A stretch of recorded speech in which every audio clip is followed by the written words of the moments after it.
Okay. Okay, I think so. We'll start now. Hello, everyone. Welcome, welcome. This is the premiere episode of my podcast called the Magnolia Pod, cast in parentheses. This is exciting. This is the first time I've done something like this, and I'm glad I could do it with some special guests. We have Forte, who is the sweating pep people emote on the bottom left, and there's also Mango, who is right next to him. So yeah, yay! Let's put some clapping emojis in the chat. Yay. Let's welcome our guests. Yeah. Oh my gosh. Yeah, so they graciously offered their time today to talk about some DFO lore. So I'm very glad, especially Mango, because he is going to be leading the presentation. So yeah, welcome everyone. I hope you guys enjoyed your time here. If there's any questions about anything we are talking about, feel free to bring them up as well. And depending on the questions, we can either address them when you ask them or at the Q&A session at the end. So yeah, so Mango, I think we're ready to start. So... Okay, so I guess we'll get started. A little bit of, well, two disclaimers before we get into it. First is that, so we have these slides prepared here with some nice pictures so you can stare at them while we discuss these things. But this is a podcast, not a presentation, meaning these slides are just there so you can see or look at something while we discuss these, but they don't have any information on them. So feel free to just alt-tab and listen to these, or listen to us, I mean, and not be bothered by the slides too much. And the second is, well, if you haven't gone through the entire story of DFO yet, then this is obviously spoiler territory, so I would like you to keep that in mind. I, for one, am very excited for some Mango Sanga ASMR. Yeah. Well, I hope I don't ramble too much about these, but yeah. So I guess we'll jump right in. So today we'll be, as the title says, discussing about, well, our topic today is apostles and prophets. We'll be mainly going through the roles of apostles and what they are in the story of DFO and the Aradian universe. And let's just start at the very, very beginning, I guess. So a small question for you two. Do you guys know who the creator of the Aradian universe is? And I don't mean Neopol. Oh. Okay, so my uneducated guess is Carlosa, but I also say this because from the point that I really did not pay attention to anything regarding Carlosa and the Knight part of the story, because I felt like it was a bit of like a shoehorned in retcon just so they could fix the story a bit, but I am more than welcome to being proven wrong. Yeah, I'm sort of guessing it's also Carloso, even though that wasn't like the original. It wasn't part of the story originally, I think. Yeah. Yeah, so your guesses are right. So before anything existed in the Aradian universe, there was, quote unquote, the Great Will Colosso. And he is, according to the lore, the creator of all things in the Aradian universe. So he was like, oh, there's nothing in the universe, let there be light, yada yada yada, and then things came to be. Well, so far, not very interesting, but what happens during the whole creation process is that a dark part of his powers split away from him. And so far, we don't know why this happened or how this happened. It might have been on purpose, Colosso might have been drunk, we don't know. Oh no. oh no. Remember, kids, don't create after being drunk. Oh And on my the God. 7th day, Carloso got drunk. Oh no. Oh, man. Anyhow, Wait, so yeah, this dark wait, is power. Wait, Yes. Sorry. Oh, Sorry, go actually, ahead. you Forte go can go first. first. Okay. Oh, yeah. All of this stuff is kind of hinted at like the very beginning cutscenes when you create Yes. the character, isn't it? Yes. But Yeah. there's like there's all this cryptic text that I never bothered reading into. Yeah. Yeah, Is it? yeah. Is that like available anywhere in the game actually? Because I think I can only find them in the beginning cutscenes. It's like Bible verses, but for DFO. Yeah. So when you start the game shows these fancy cutscenes where like, oh, the universe was created, things went boom, and those kind of things. That's pretty much the only where it's directly hinted at in game. Okay. Like this stuff exists elsewhere, like DFU or other lore materials, but in terms of in-game itself, that's where it is. Okay. So yeah, anyhow, so this dark Colosso, I guess, which is not a real person, it's just like power or energy. And it just starts floating around the universe for some time until it gets discovered by the people of the planet called Terra. Now, Terra is a planet that's pretty similar to our own, like the Earth, I mean, with, science, technology and stuff. And when these people discovered the power of Colosso, they were like, maybe you can do something interesting with these. So what they did, they created 12 vessels or bodies and infused the power of Colosso into these vessels. And that's how the 12 artificial gods were created. And they were hoping that these quote-unquote gods would, I don't know, lead Terra to glory or something. But these gods weren't really interested in the well-being of Terra. Instead, they turned their attention to the planet itself and discovered that inside the planet, there is a power that's very similar to them sealed within it. Oh. And so they were like, we have a brother or sister inside this planet. We should get them out so we can be one big family. Oh no. Wait a second. That probably means they have to destroy the world, right? Well, if something is inside a box, you can open it, Oh no! Even for a family reunion? I don't know. Yeah, so they were like, okay, Terrans, you should start fighting each other so we can make the planet go boom. Oh no. So they start leading the Terrans against each other for war. This is actually Marvel's Eternals right here. The DFO. The DFO version. Kinda. Yeah, so the planet Terra literally gets surrounded by fire and brimstone, war raging everywhere. And now Colosso, who's been pretty indifferent about all these so far, suddenly thought, oh, there's this war going on in this planet, it's time for me to intervene. I don't know what he's thinking, but he thought that. So he comes down and tells the 12 gods, okay, you guys had your fun. It's time to come to daddy, come home. Oh my god. But of course, these, like we mentioned, these 12 vessels were born from dark part of Colosso. So they clearly won't be so obedient about it. So, I see. Yeah, I guess what ensued is a big family fight. And because of it, everything went boom. Colosso was fractured, the 12 vessels were destroyed, and Terra went boom anyway. Do we know anything more about these 12 vessels yet?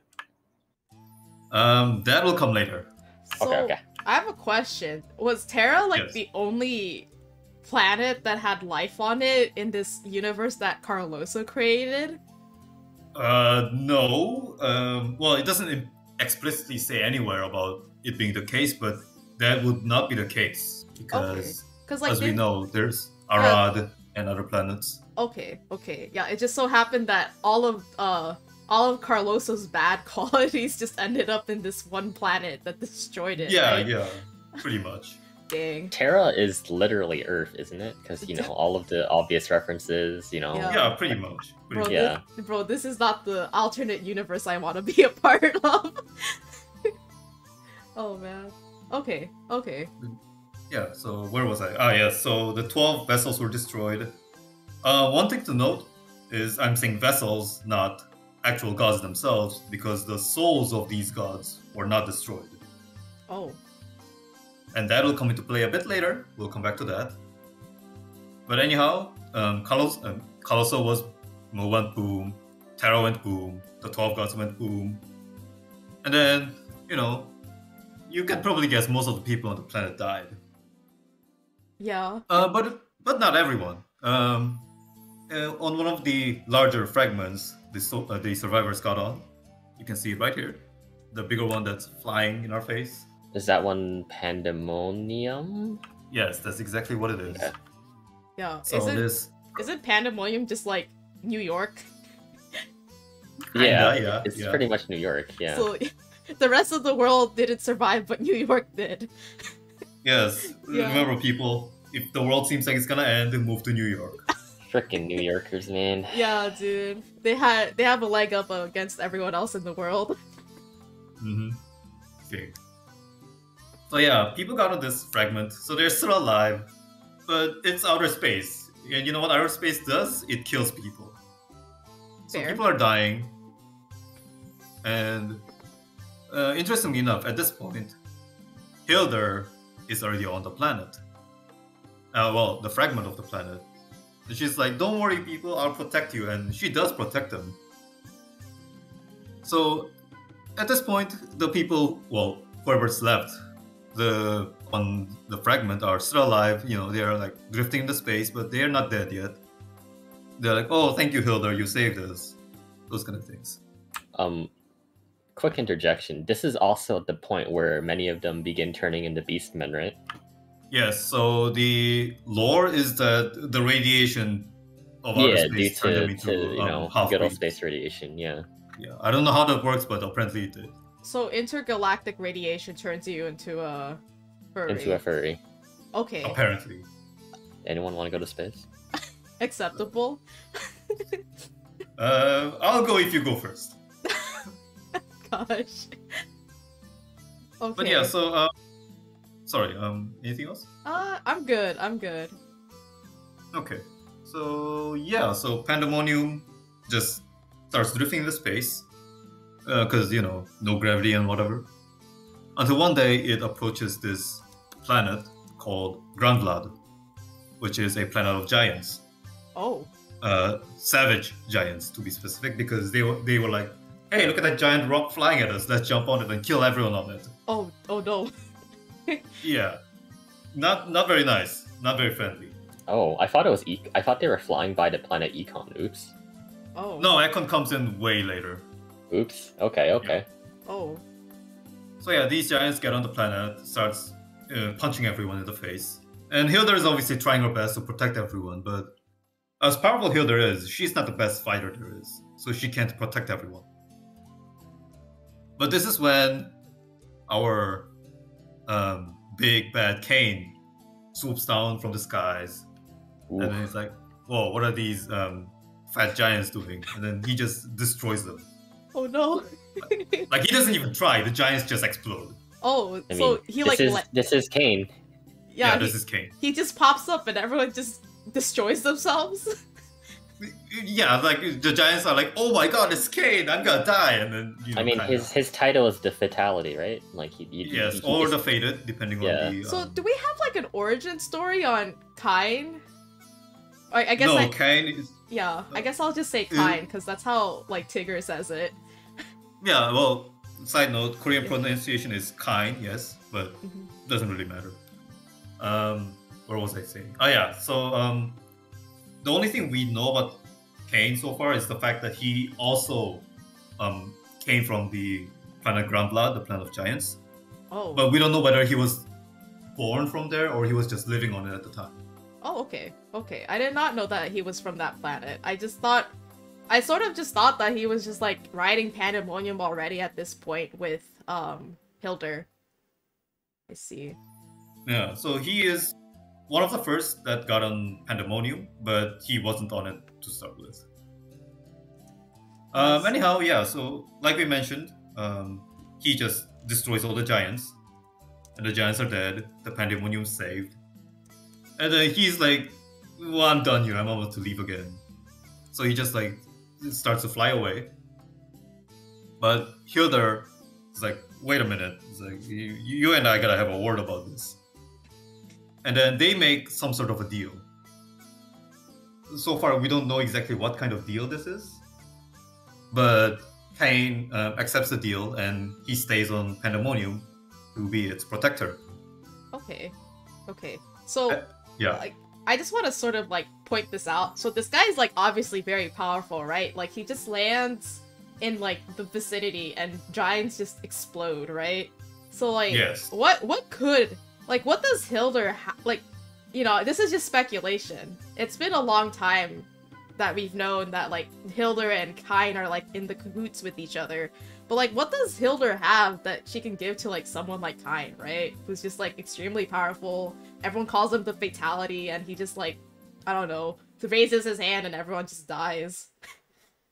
Yeah, so this is speculation region, so nothing is confirmed yet, so we don't know, but it's assumed that... Someone says she has booba. No! Damn. I mean, hell, you got me. You got me. No. Yeah, I guess we are all safe for the booba. But no, so Hildur has this thing called the life water. Oh, okay. And what it does is, if you drink it, you become immortal. Oh.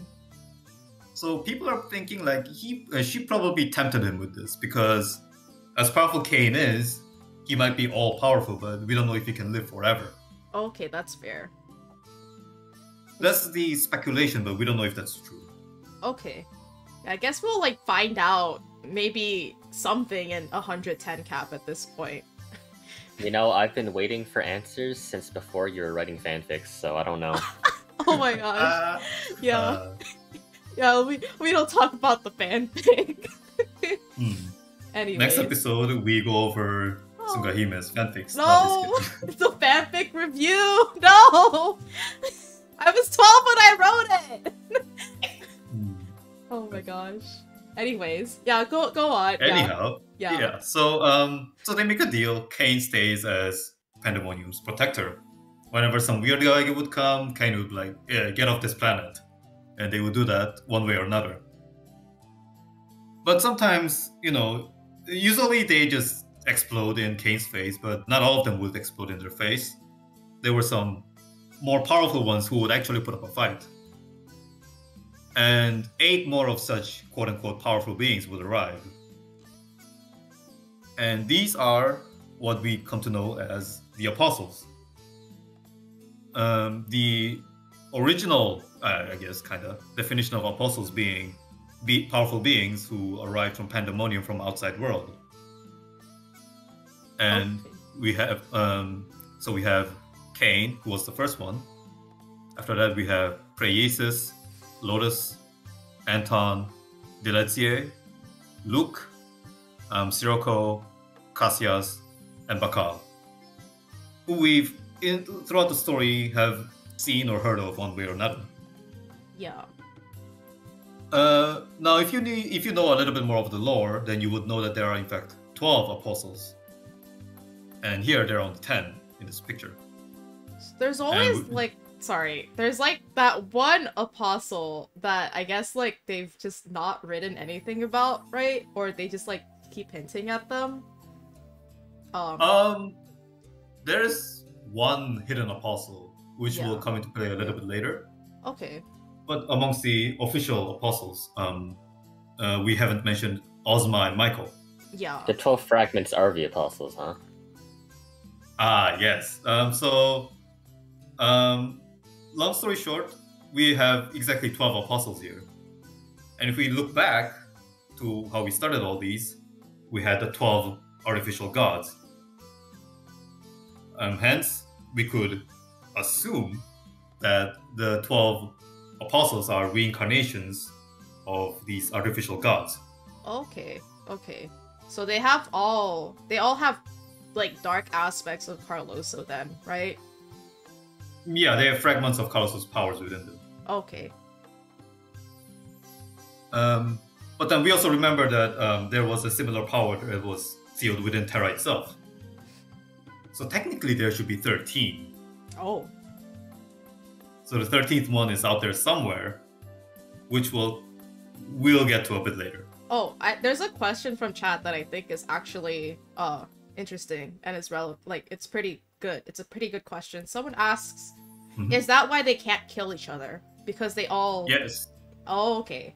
Because, like, so they have, like, an aspect of Carloso, but I guess, something being the creator of the universe means you can't, like, I guess, undo yourself? I don't know, right? That's just me speculating, I guess. Yeah, so how isn't really explained yet. but that's probably very likely the reason why then they can't kill each other. Okay. So a little bit more detail into this. When the apostles try to kill each other, they are physically prevented from doing so. Oh. For instance, there was this one incident where Cain was trying to kill Bakal. Oh, damn. But then Cain physically couldn't. Oh. Like he was trying to throw his punch, but his fist just won't move. Oh, damn. Yeah, so there is an unseen physical law out there somewhere that's preventing all these guys from fighting is okay, but not killing each other. Okay, yeah. Yeah, and them being, from the same source of power is probably why. Yeah. So yeah, where was I? Yes. So we have these on Pandemonium. We have these 10 apostles, including Hilda herself, who are named, quote unquote, the protector of Pandemonium. But then, except for Hilda, who is innately trying to do stuff through Pandemonium, and Cain, who made a deal with Hilda herself, everyone else are just like, whatever, it's fancy title, I don't care, we're just gonna chill here. Mm-hmm. They all came onto Pandemonium for different reasons, some by accident, some by reasons, but as for the Pandemonium itself, they didn't really care much about it. Okay. So they were just vibing in Pandemonium. Because Hilda was Exactly. like, okay, you guys can hang out here, I guess, as long as you don't destroy my planet, right? Yeah, that's pretty much what was happening. Okay. And then, the quote-unquote peace goes on for, I believe, centuries, until what's called the metastasis started to happen. Yeah, so, okay, so when you say the metastasis, do you mean, like, Yes. when Hilda... You'll probably answer this in a bit, but, like, do you mean, like, when Hilda first transferred... I think it was Sirocco, right? She did Sirocco first? Or... Yeah, so, I guess we'll, let me explain just this in yeah, detail. yeah, So, go ahead, yeah. So metastasis is a phenomenon where things would, quote-unquote, randomly teleport into Arad. Okay, yeah. Now, things being anything from objects to people or even apostles. Like And- Dalazzi, I think. Yeah. Yes. So amongst the apostles, the ones that were affected were Sirocco, Lotus, Delazier, and Anton. Okay. These four were teleported into Arad, quote-unquote, randomly. Okay. No yeah. one's obviously controlling these. Yeah, randomly, sure. Randomly, yeah. And then, what would happen is these apostles are obviously powerful beings. And so whether they like it or not, when they are moved somewhere else, they would have a big impact on that location. And the surface level story of DFO is the adventurers journeying through Arad, encountering problems caused by these apostles and solving them one way or another. But like I said, this is just surface level story. And obviously there's something else orchestrating all these. As in, there's a reason why this is happening, and there's a purpose. So let's go back to Hilda a little bit. We know she's been on this Pandemonium for since forever, since the Pandemonium was a thing. But she also has this thing called the New Genesis. Oh, it's like the big slab of rock with writing That on we it. keep seeing in lore. Yeah. Yes. So the New Genesis is basically one of the 3 Bibles from Terra. Okay. The other 2 being Genesis and the Apocalypse. Oh no. Now, among the Genesis and the Apocalypse are, from our current view of the story, events of the past. Because Okay. they go over the creation of the universe and the end of Terra. Oh. So the But new the New Genesis is like, is it like a prophecy then? Yes, so it talks about events of the future, which is yet to happen, from current point of the story, that is. Now, there are 4 chapters of this New Genesis. and Hilda has the first and the fourth one. Now, the first one, whose content is revealed to us in some snippets of the game and in DFU. TLDR, what it says is when the apostles are slain by the refined blade, then the great will return, and from destruction will come a new creation. Oh, okay. Currently, Ozma often refers to all of the characters as the blade, the refined blade, doesn't he? Mm-hmm. Yeah. Yes. Yeah, it's literally in his I guess like his enrage quote when you do like the last 5%. The blade refuses to listen, right? Yes. What was I saying? Yes, the prophecy. So this is, a little bit unclear what it's gonna result in. But Hilda was reading this and the fourth chapter she has, and she concluded somehow that, okay, so if I kill all the apostles, Terra will come back. Oh. I don't know how, but she thinks that way. Okay. So she is obviously plotting for a way to kill all the apostles because she wants to do that. But as we've established already, the apostles can't kill each other. So what does she need? Well, she needs a knife to stab them in the face. And this knife is... The refined blade. Exactly. With the refined knife. Yeah. Refined knife. Yeah. Yeah. A Nerf shife, if you would, So yeah. And she's had several candidates for these blades over the courses of years because, if you have one plan, you're not being very smart. Oh, so you have to have many plans. Exactly. But the adventurers are obviously one of those blades. Yeah. And considering the adventurers have killed several apostles so far in the story, it's working out pretty well in her favor. Oh no. But but doesn't that mean like we'll probably destroy Arad at some point? Or something like that? That's the thing. We think we're saving the world, but are we really? Oh no. And the entire concept of the story of Arad likes to dwell on this quite often, like the duality of things. Like, oh, is it evil to do survive, or are the adventurers actually saving the world? Are they doing good things? Yeah, I think every apostle now has said that as we killed them. Like Lotus talking about like lamenting that he's dying like this, and then Sirocco just trying to survive. Yeah. Yes. Ozma trying to actually reason with you. Yeah. Yeah. So the game's constantly throwing us questions about these. I mean, I guess it's kind of sad, right? But like also at the same time, they're like super powerful beings. But so the fact that they got transported in whatever place they ended up, it was sort of like, it's sort of an inevitable tragedy at some point. Like when Sirocco got transferred to wherever she was, she just started, I think it was like Grand Flores. She made the monsters like really aggressive and they started attacking like Elvengard and stuff. And yeah, Lotus was just like surviving, right? But also he like brainwashed the entire GBL order to do his bidding. So yeah. So it's kind of it's very gray, right? Like they yeah.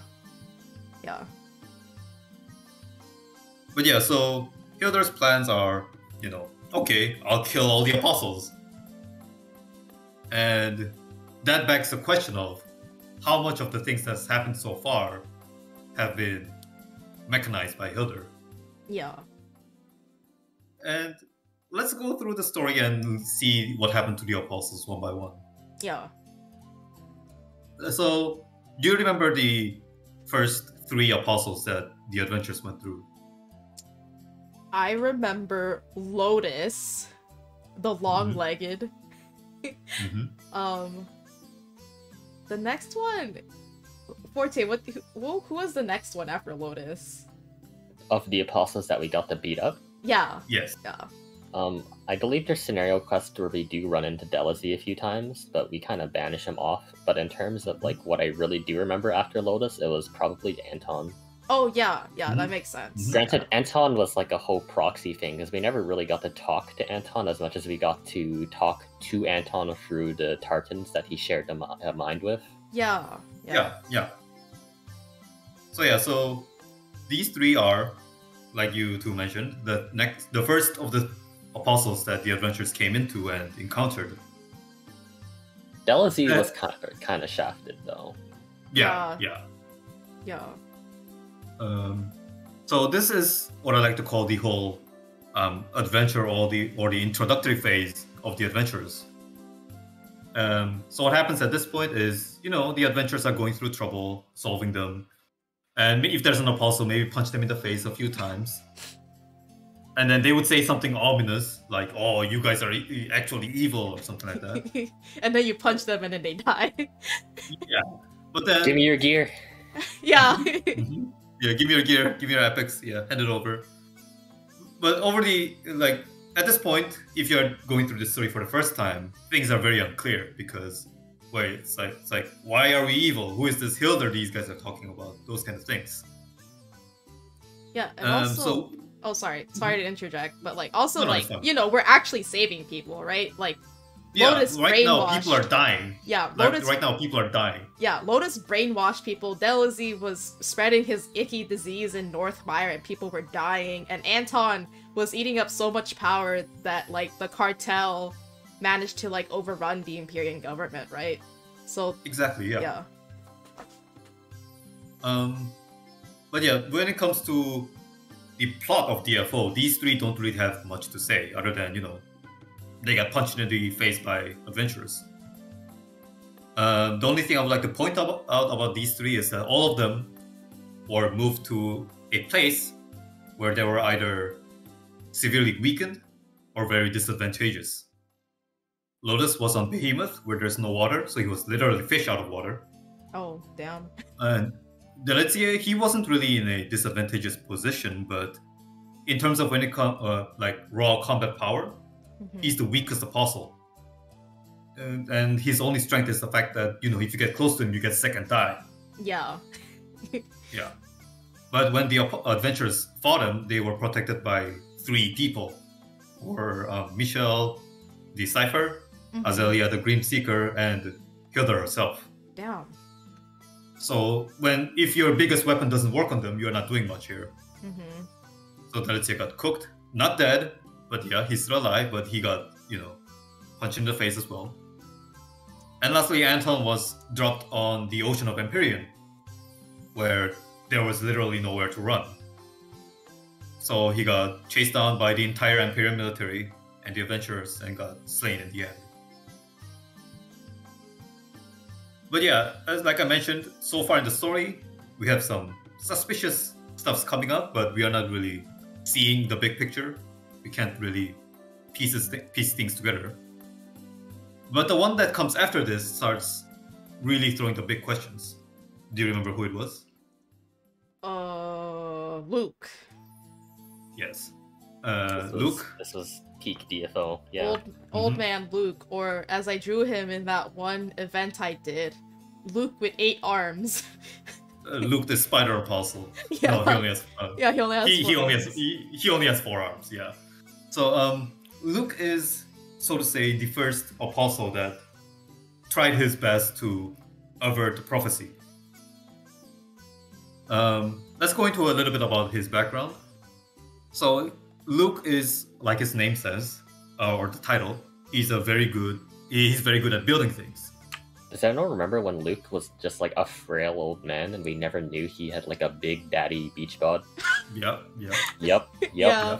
Yeah, he was just like, oh, I'm grandpa, I need help. And then all of a sudden he's like, I'm built. I'm gonna punch you. I'm not for me. Yeah. So for many years, he led the reconstruction of Pandemonium, actually.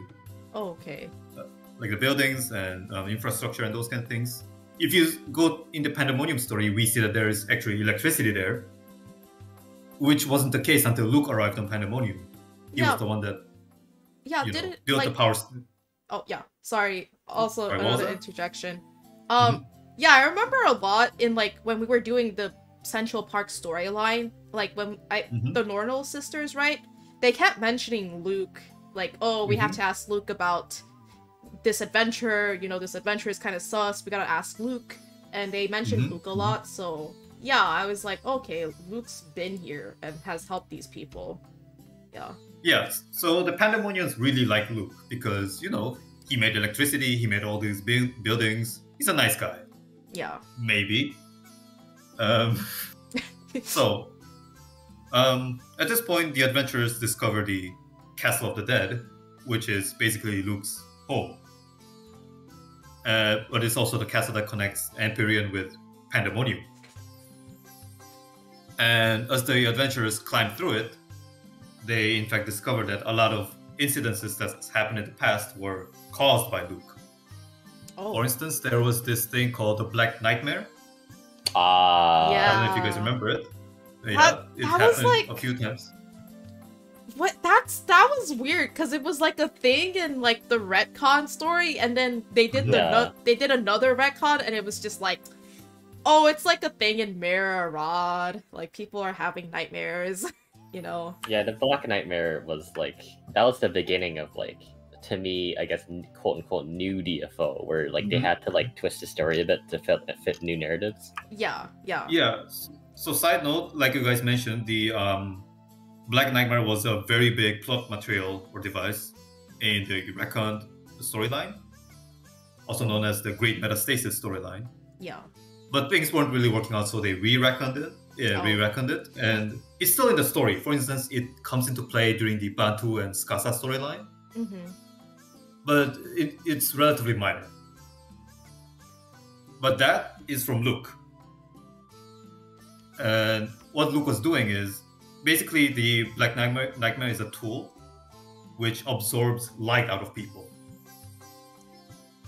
And Black Nightmare, basically what it does, if you catch it, you would go to sleep, have a horrible nightmare, you would wake up and you would be evil as hell.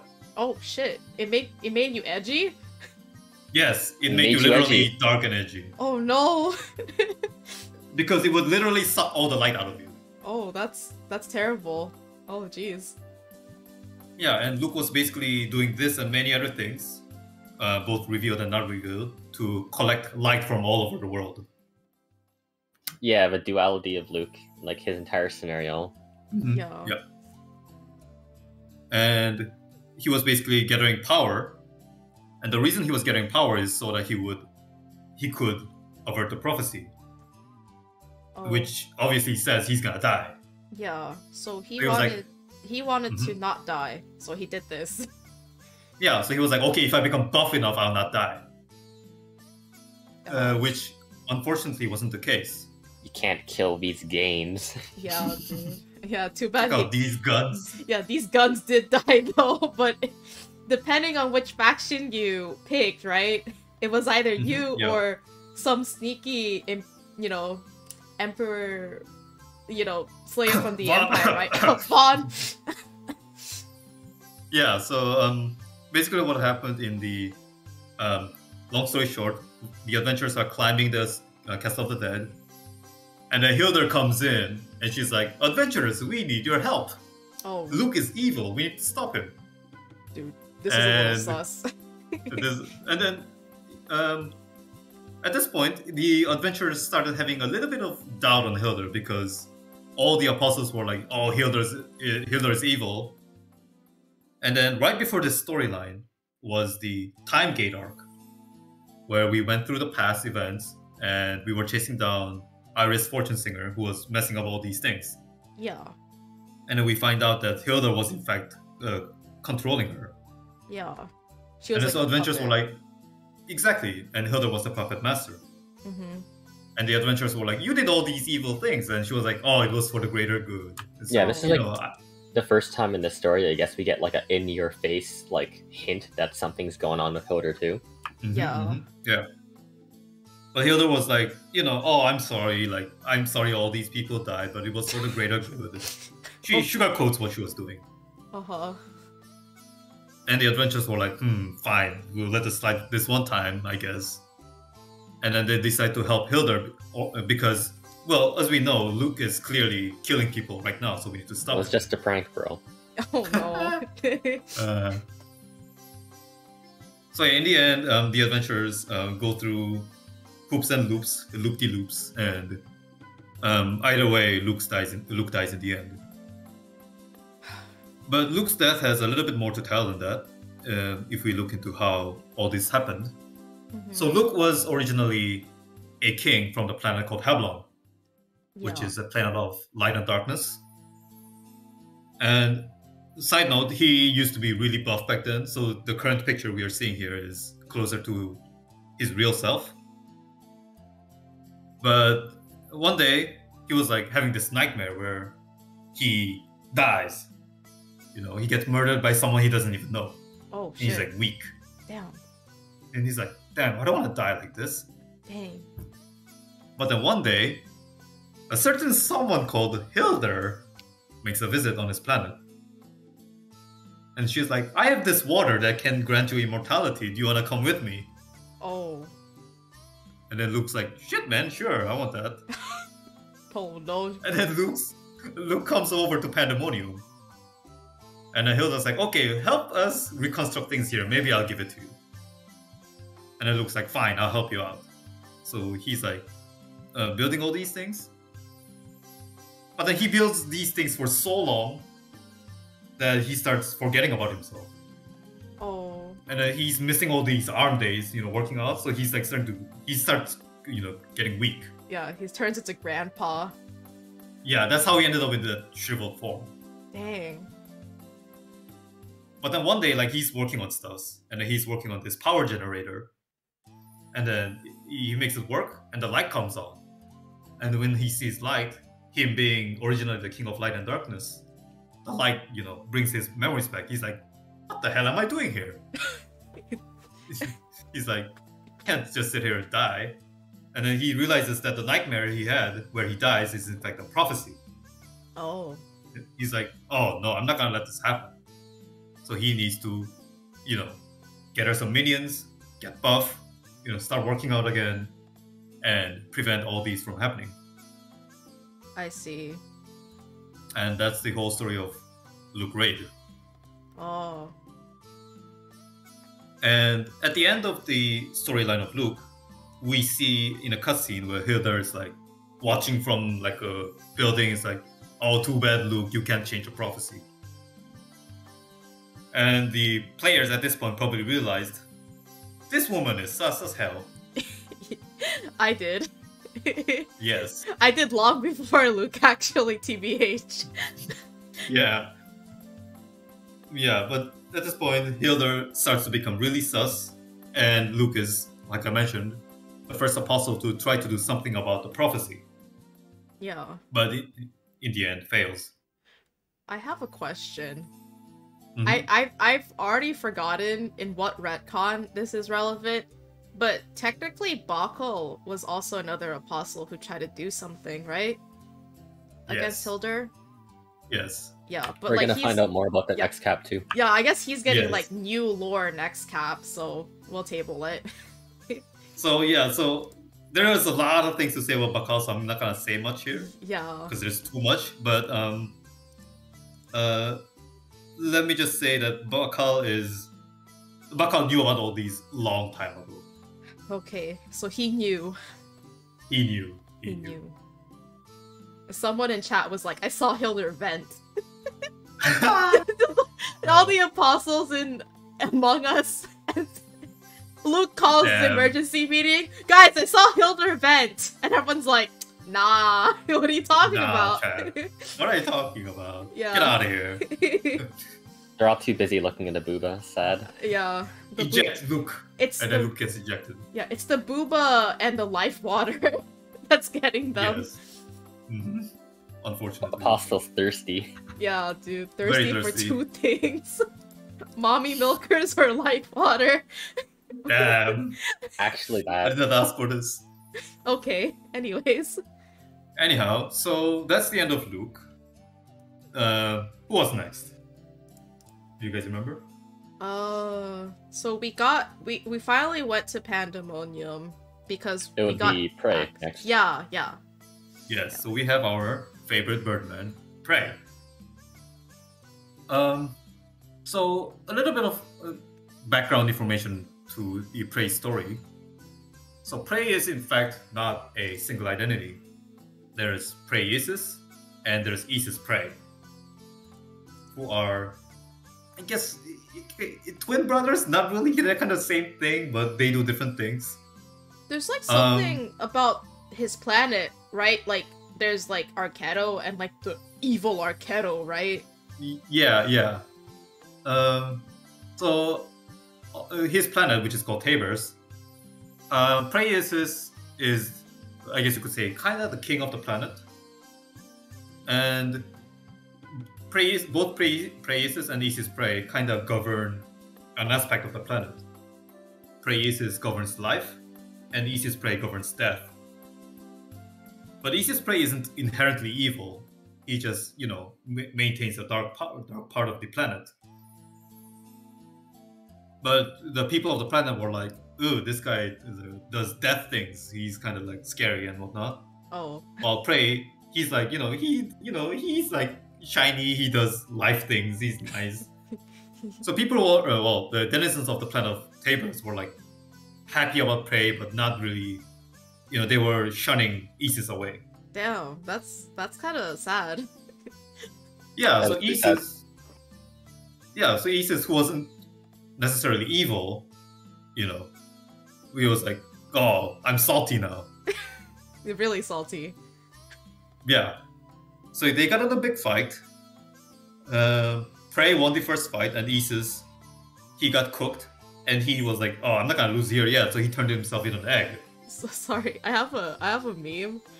Isis Prey really just went and said, "Mom said it was my turn to be the king of Tabers." Is that what happened? That's actually it. Yeah. That's pretty much what it is. Oh gosh. This bird was like, "It's my turn on the Xbox." Yeah. And then the big bird was like, "Nah, champ, it's still my turn," and get kicked in the head. Oh shit. Yeah, and then Isis Prey becomes an egg, and then he drops in Pandemonium, and that's when the Pandemonium story begins. Mm-hmm. And then I think the Kashka find him, and then they were just like, they don't really know yet. Yeah, they're like, "Ooh, the shiny egg." Yeah, they were like, "Oh, wasn't it like there's a lot of power coming from this egg, right?" And they were fighting over it, like who got the egg. They were like, "Oh, let's cook this egg and eat it." It's like, "Oh no, I want it all for myself." Those kind of things. What was that guy's name who broke up with his girlfriend and literally killed her for the egg? Oh, trauma, y'all. Yeah, that was so fucked up. I was like, damn. Yeah, the egg did things. Dude, imagine getting picked over for an egg that's frying already, dude. What was her name? Yeah, I know, right? No, what was her name? Oh, what was her name? That is slipping through my brain right now. Sonyar? Yes. Yeah, something like Sonyar. that. Damn, rip Sonyar. F in the chat. It was Sonia, yeah. Yeah. To be fair, she did try to kill us. Well, I don't. Fair point. Yeah, I guess. She had to get cooked one way or another. Anyways. Anyhow. Yeah. Anyhow, so and then eventually the egg hatches and Isis Prey's like, "I'm back, bastards," and the adventurers go up and like teach him a lesson. And then after that, when he's like almost dead, Prey swoops in, does a falcon kick, and then absorbs him. And then Isis Prey stops being a thing. Kinda. And then the entire story of Prey Raid doesn't have a whole lot to do with the averting prophecy and whatnot. Mm-hmm. But what comes after Prey is a little bit interesting. Do you remember what happens after the Prey Raid? Not an apostle. The story that comes right after this. It's like get stuff, right? No, not before that. The one that still happens in Pandemonium. Pi gets sucked into Oh! Econ or something. Mm-hmm. Do you remember who was the big baddie of all that? Sarposa? Yes, our favorite Sarpy. Ew. Yeah, I did not pay. Okay, this part I did not pay enough attention because I was I just very completely confused when I got sucked away. I was just like, okay, cool. Yeah, I completely forgot that Pandemonium War happened after Prey Isis. Yeah. But I do remember that Nice. Niu went to look for her, and then, we know what we see Niu recently in the story, but you'll get to that. Yeah. Yeah, so the reason I'm mentioning Sarpi is so at the end of Pandemonium War, everything happens before this, whatever. Sarposa is fighting the adventurers and he's like about to lose. Yeah. And then Sarposa is like, I'm not gonna lose here. And then he does this big attack and he's about to destroy the adventurers. Yeah. But Prey swoops in and saves the adventurers. Oh yeah. But because of that, Prey is also, about to become KFC. No. No. Now we don't know if Prey is dead because of this. Oh, But, he's some paddock right now. Dude. Nice. Turn on the copium machine. But yeah, Sarposa almost kills Prey. And then, because of this big attack, what happens is basically a dimensional storm breaks out. Yeah. And then that's where Sarposa, Doghead, and Pi got sucked into. Oh. And then Neo was like, I need to find Pi, and then jumps in as well. So you And yeah, do you guys think Sarposa will come back? I feel like he might. Yeah, right, because it's never. Why not? Yeah, it's never clear that he died in the dimensional storm, right? Yeah. Yeah. Because Doghead, him, and Pi got sent somewhere else. They weren't confirmed to have died. Yeah, and then we found you later, right? We know where she is. We know where Neo is. Yeah. Yeah.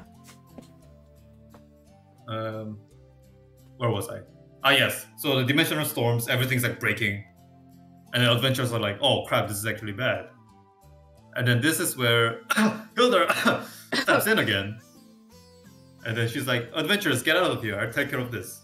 Oh, okay. I'll protect you. Sus. And then the adventurers are like, okay, let's get out of here. And Hilda supposedly protected the adventurers.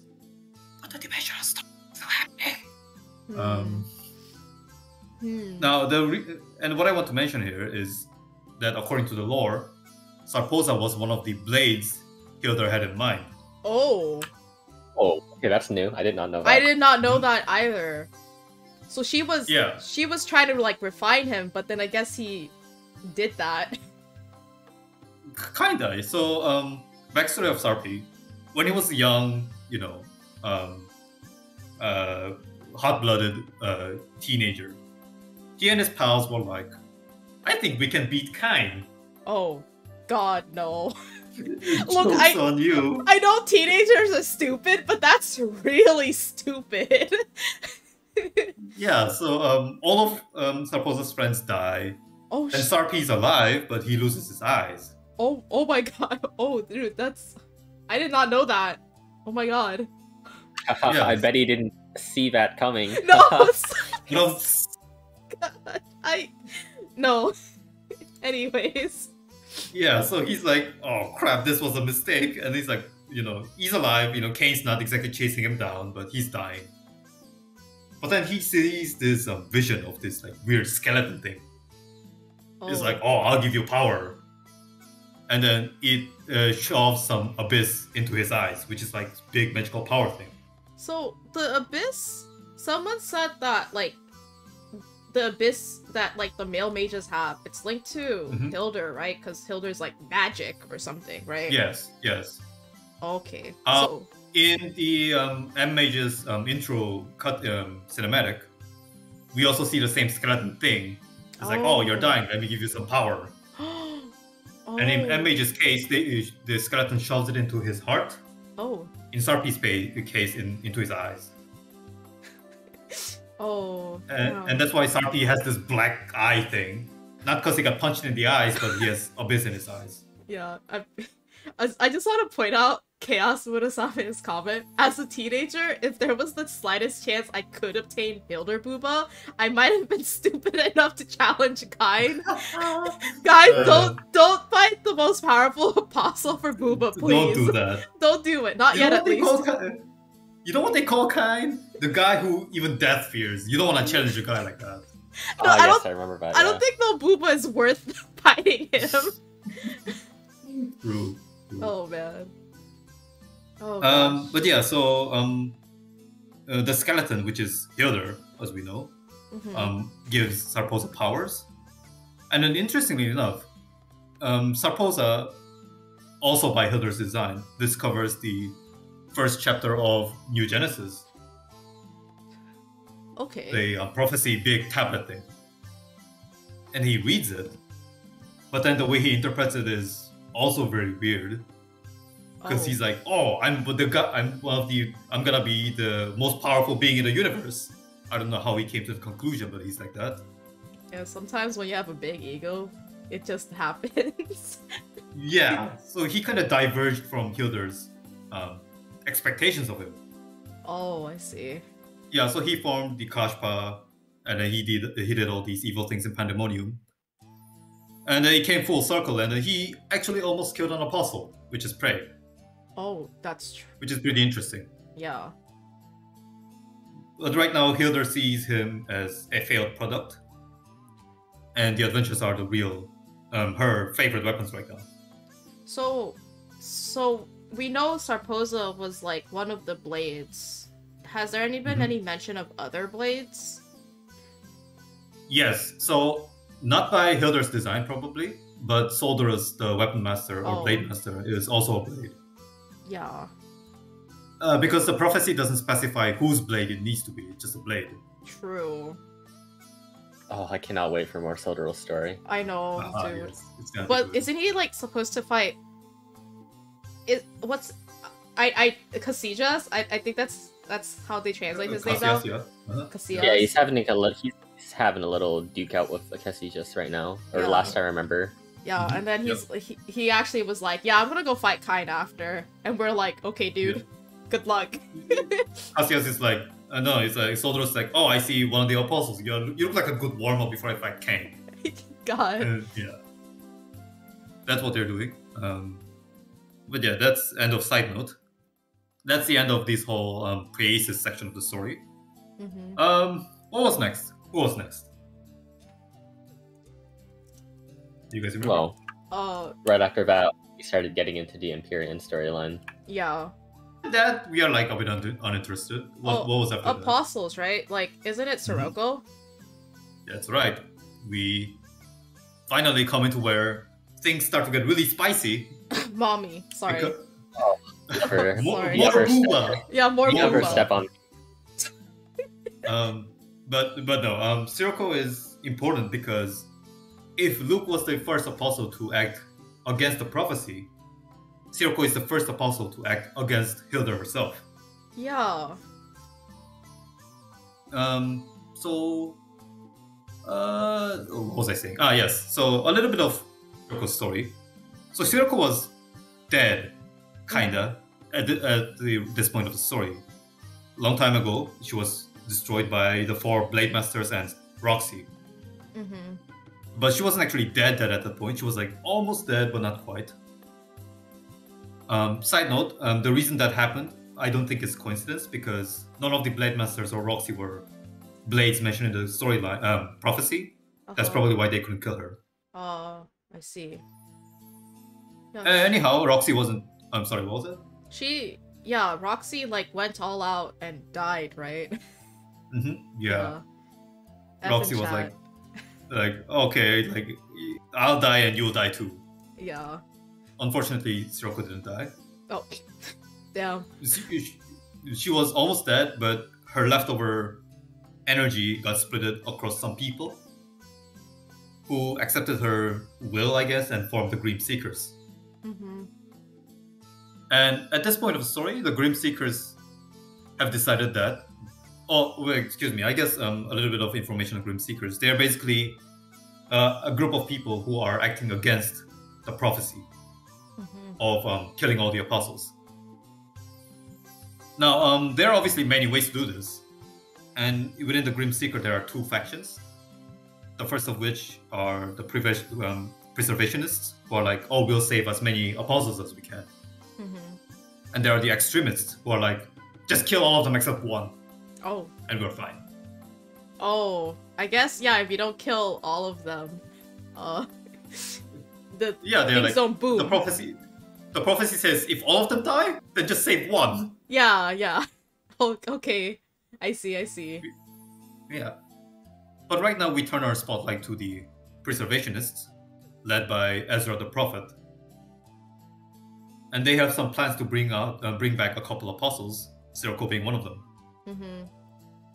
And the plan is that since, several people have Sirocco's powers within them, if they all die, then the power should come back. Oh. And Yeah, Sirocco you should be... can see this in the Oculus ending cinematic. Yeah. Mhm. Like Ezra tried to kill himself, right? Or was about to? Yeah. Yes, that was about to happen actually. So at the end of excuse me, what was it? Oculus, sorry. Mm-hmm. Ezra was fighting the adventurers. He was like, "Oh, I need to die so I can bring back Sirocco." And adventurers were like, "Why do you want to die?" Yeah. So in the end, Ezra does get persuaded, but so he was like, "Okay, fine, maybe I'll change my mind."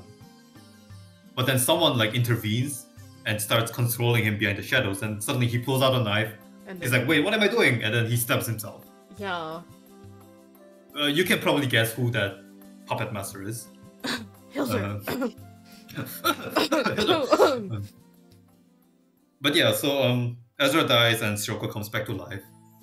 And Sirocco is not very happy about this because she knows that Hilder did this.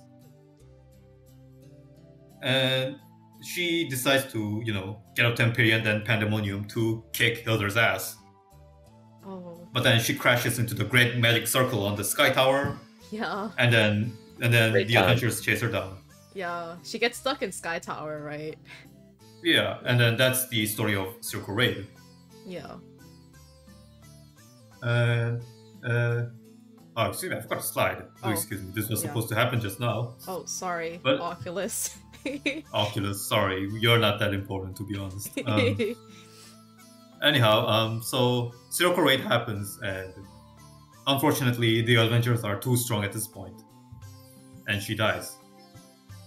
Damn. But before she dies, Sirocco's like, "Oh, I'm not gonna let it end this way."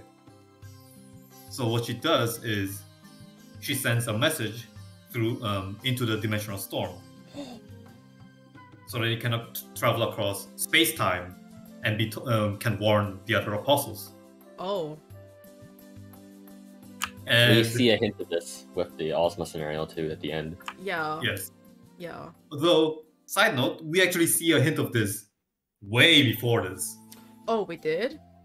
If we go back to the past and look at the three first apostles, Lotus, Letzi, and Anton, all of them mention stuff like, "Oh, you adventurers, you guys aren't doing nice things," or like, "Hilder, how could you do this to me?" and those kind of things. Mm-hmm. But how did they know about that? No one told them about these plans. True. But they heard Sirocco from the future say, "Hey, that bitch Hilder, don't trust her." Exactly. So the She reason saw Cyclonus. Yeah. she's very sus. I It's saw like her emergency vent. meeting across space-time. Oh, damn. And that's why those three knew as well. So yeah, Sirocco is ultimately the first apostle to act directly against Hilda herself. Which is, I guess you could say, a big breaking point in terms of DFO's story. Because now Hilda has a force acting against her directly. Mm-hmm. But moving on.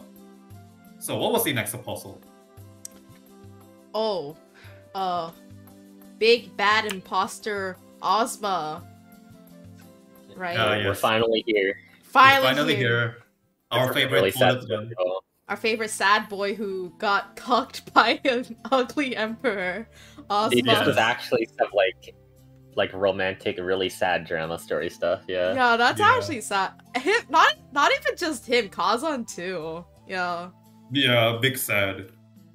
Yeah. But unfortunately, that's not our Mhm. discussion today. Maybe we'll come back later. But so during the Oculus, they were working on actually not just Sirocco to come back, but they were also helping Ozma to come back as well. Because they knew that Ozma, one of the seals that were holding Ozma was Kazan's seal. Oh. And they knew that Kazan was doing this in the afterlife. So the Grim Seekers were like, okay, if we bring Kazan back to life, he can't do this anymore. So in the Black Shrine story, Kazan gets possessed on Eschen Rosenberg. Yeah. Oh. And then at that point, Kazan was like angry, like, why would you wake me up? Why would you do this? Because he knew he was the one that's holding Ozma by the neck. Oh shit. So they fucked up. Well, Grim Seekers kind of did what they wanted because they did want to bring Ozma back. Oh, okay, so, yeah. Okay. So at this point, Ozma is not free yet, but his shackles got a little bit loose. Yeah. And the Black Church, which is the church that worships Ozma, were like, this is our chance to bring back our Lord and Savior Ozma. And then so the Black Church and the Black Knight gang do the little coffin dance and bring back Ozma. Coffin dance? It's actually the DFO coffin dance. Actually, yeah, wait, yeah, they're holding up... I hate it here. They're actually holding up the coffin. Oh my god. Yeah. So they do a little coffin dance and undo the seal that was on Ozma. And basically, well, not bring him back to life, I guess, because he was never dead, but release him from his seals. And that's when the Ozma raid happens. After that, we all know what happens. Adventurers eventually destroy Ozma, the Toilet Man. Yeah. Put him to rest. Put him to rest for real. This time he's dead. Mm-hmm. The sad thing being, he actually knew about Siroku's plans, but he was way too angry at humans to care about it. Oh, that's a stinger. Oh my god. Yeah, so he was like, yeah, the world's gonna end, but I'm gonna destroy it anyway, so I'm not gonna bother. Oh my god, yikes, dude. This man's heart was broken. Shattered. Yeah, he was a broken man. Damn. But anyhow, that's the end of Ozma himself. But a little bit more follows up to this. So, do you guys remember what happened at the end of Ozma's story? Yeah. Yeah, so... I'm super hyped. Yeah, this is interesting because, some people might not know, but like before the retcon, like the original retcon, there was like other verse, and that was where the Ozma stuff happened. Ozma's fate was like directly linked to Michael, right? Who is another apostle, and I think it was like Michael is like, look, you can't kill Ozma because Hildur is sus. You gotta get through me first, and then you kill him, and then you kill Ozma. So it's like they they were fated to die together. But in this storyline, it's like Ozma was like, I know that bitch Hildur is up to something. Michael, you gotta, you were supposed to die with me, so don't do that. And he did it, right? I think Michael got a message from Hildur, from Sirocco, because right? He absorbs the power, and then he's like, Sirocco, I won't let it come to pass. Like he basically says, I'm gonna do something now. Yeah. So taking a little step back, do you remember this scene right here? That's like the guy who Midnight's Darkness, like he got swole and then he got even more swole by just getting more arms, right? Oh, is that the boy Zenyatta? DFO Zenyatta, yeah. He got sealed away in like one of the dimensional cracks, I guess. That's what that image is. So what happened is, this Midnight Darkness guy, he was trying to steal the Ozma's leftover energy, I guess. Yeah. Ozma's essence, if you will. Yeah, before like Vaughn gets to it, right? Yeah, the Imperial soldiers were like, okay, time to get this, and the Midnight Darkness was like, nope, yoink, this is mine. Yeah.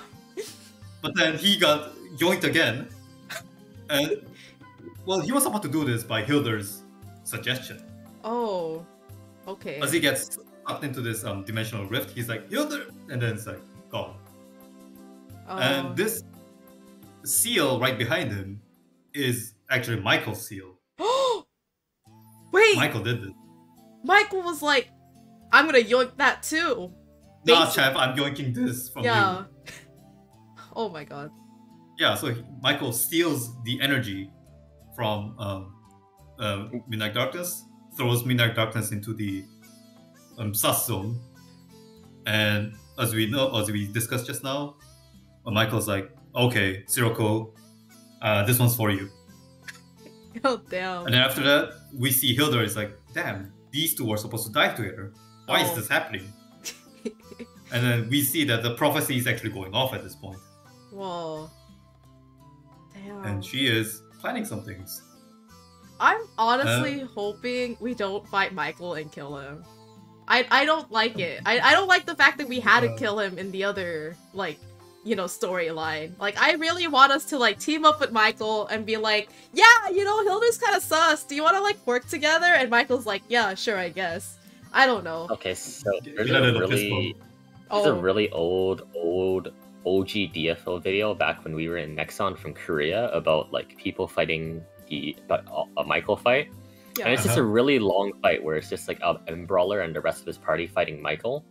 And that is like the boss fight I remember, and it's like my favorite boss fight. And I can only imagine that if we get to beat Michael and Bakao, except for Rio this time in a raid setting, like I cannot explain how hyped I am if we get to relive that fight. Oh my god. Except in a raid style, because that's how I felt for Ozma, because Ozma fight was already like pretty cool, but when it was turned into a raid, it was just like epic. So like I want to see that for Michael. Damn. So yes, yeah, I do want to beat Michael. I'm sorry. Damn. Can we like beat him up and not kill him? Damn, what? Well, we'll see. You I'm want sorry, to tie sipping him up him. in something? No, I'm sorry. Anyways, You're gonna tie Michael up and then like. Ooh. Ooh. go in reverse. Go in reverse. Go back. We didn't ask for this. But yeah, that's all the story so far, I guess. And then that begs the question, what's next?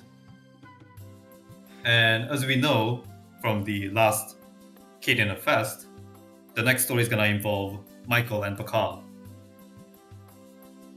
And this is actually a very key...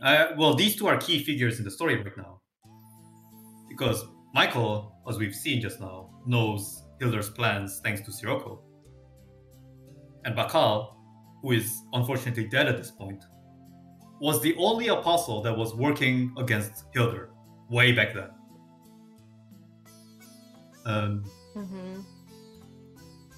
Yes, and since we know that these two are going to come after this, I have a feeling like the adventurers will probably come to know about Hilda's plans in the next cap.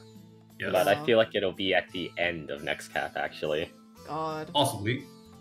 Dude, imagine we find, like, in universe, we finally find out, and it's like, when, like, the details are being told to us in steps, we're, like, slowly putting on clown makeup. Like, that's what I'm imagining my mage is going through. She'd be like... but at the very... Yeah. At the very end, when we're done putting the clown makeup, the text is gonna be, find out in the next DFO sequel game. Oh my god! Find out next time. Yeah. Not in this game. Yeah, play DFO 2 Electric Boogaloo. Yep. Big sad. Big sad. Oh my god, yeah. Oh, I guess... Yeah, I guess that... Yeah. Cool. Yeah, I guess that's it. And then we can do Q&A. Sorry, one more thing, I guess. No! The slide we're all waiting for. I forgot about this! No! So we have a few things that we haven't mentioned yet. No! Let's go through them real quick, and then we can move on to Q&A. Oh my god. Oh yes, I can't wait to slay Syria. I mean, this has always been hinted at, and it's fine. Like, I was super excited that it was like, finally, yes, this is true. Those crack theories you had are true. It is her. But at the same time, I'm like, no! You know? Gosh. Yeah. Okay, so let's start with small ones. Cassias that we don't really care much. I'm sorry. Sorry. So yeah, you're the first awakening of a class I don't care for. Move on. Ooh. Damn! Oh. Pain. But yeah, Cassias we run into a few times along the story. But we haven't fought him seriously. And we know that he's about to go on a duel with Solderus, the Blade Master, in the next cap. But other than that, there's not much we can discuss about him because we don't know the results, we don't know what happened, we don't know if they're alive. And other than that, he hasn't really done anything about the prophecy. So that's that. There's also obviously the Kane, but like we know or mentioned and discussed, we don't know much about him either. Yeah. I do believe that he's gonna be a key figure in the story eventually, and possibly one of the final great bosses of DFO or current arc of DFO. Mm-hmm. But insufficient information, not much to discuss here. Yeah. And then here's the juicy part. We have Syria Kierman. Oh my god. And she is, in fact, the last apostle that Hilda has been looking for. Oh. So, wait, looking for? That means yes. that implies she was hidden, right? Mm-hmm. So right. There's this scene where Hilda is like, in the darkness is like, oh, I finally found you. Right after this Syria thing, right before the Syria thing happens. Yeah. This scene. I mean, there's also the energy, the unspoken, the thing that we don't know which apostle has that unspoken energy. I mean, it's kind of obvious that at this point it's probably gonna be her, right? Question mark. Well, since you mentioned that, I guess we can discuss that a little bit. So people tend to think that, the hidden energy should be Syria. Oh. I think it might not be that simple because, so as we know, the Colosso and 12 vessels fought and the planet went boom and they all died. Yeah. But Hilda was on the planet like right after that. Yeah. But Hilda is supposed to be the reincarnation of the 12 vessels? Yeah. That doesn't add up. So what if Hilda is the hidden energy within the planet? And Syria is one of the 12. Oh. A possibility, but we don't know. I mean, that makes sense because, like, the hidden energy wasn't Terra. So, like, maybe because she was part of Terra, she just, like, subconsciously always wanted to restore Terra somehow. The little they have left, right? Yeah. Possibly. Yeah. Well, of course, like I said, it's speculation, so we don't know for sure. But yes, there must exist a 13th apostle, and that is Syria right here. So, we gonna beat Syria? No! I swear to God.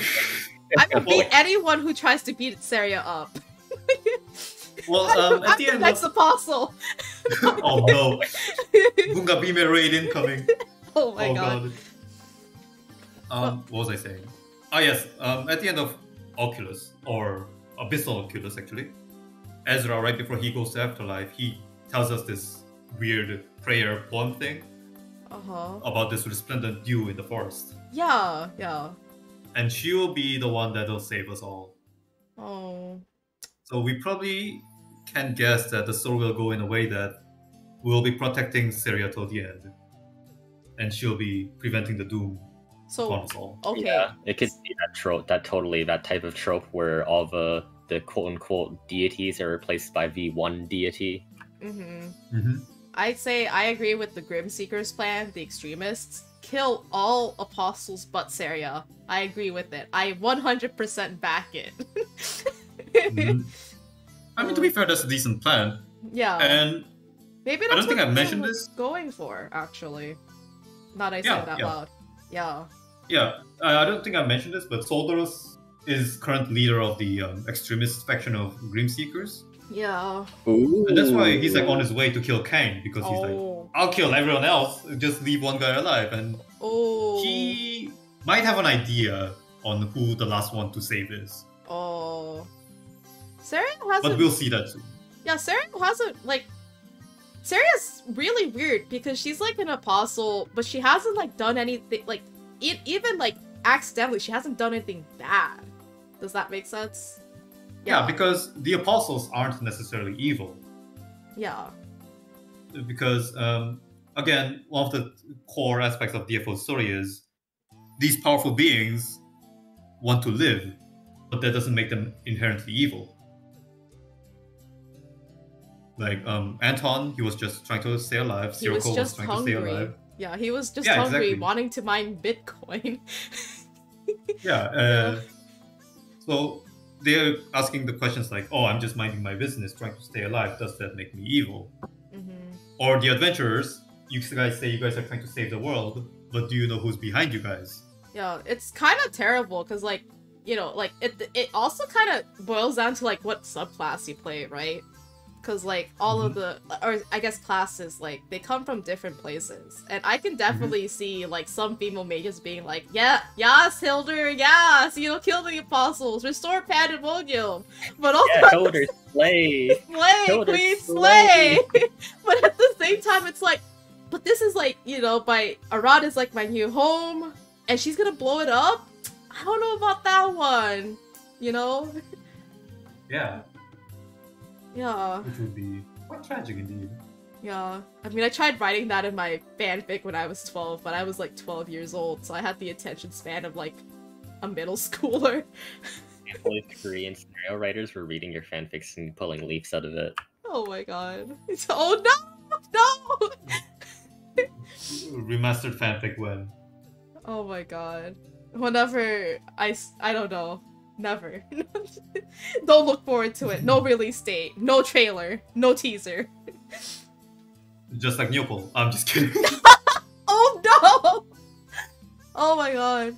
Yeah, I mean, I personally don't want to kill Syria, only because, like, she's, like, been our buddy since day one. Maybe that's, like, the DFO boomer talking, because, like, you know, I've played DFO since I was, like, a wee little demon, and I just don't want to, you know, harm Syria in any way.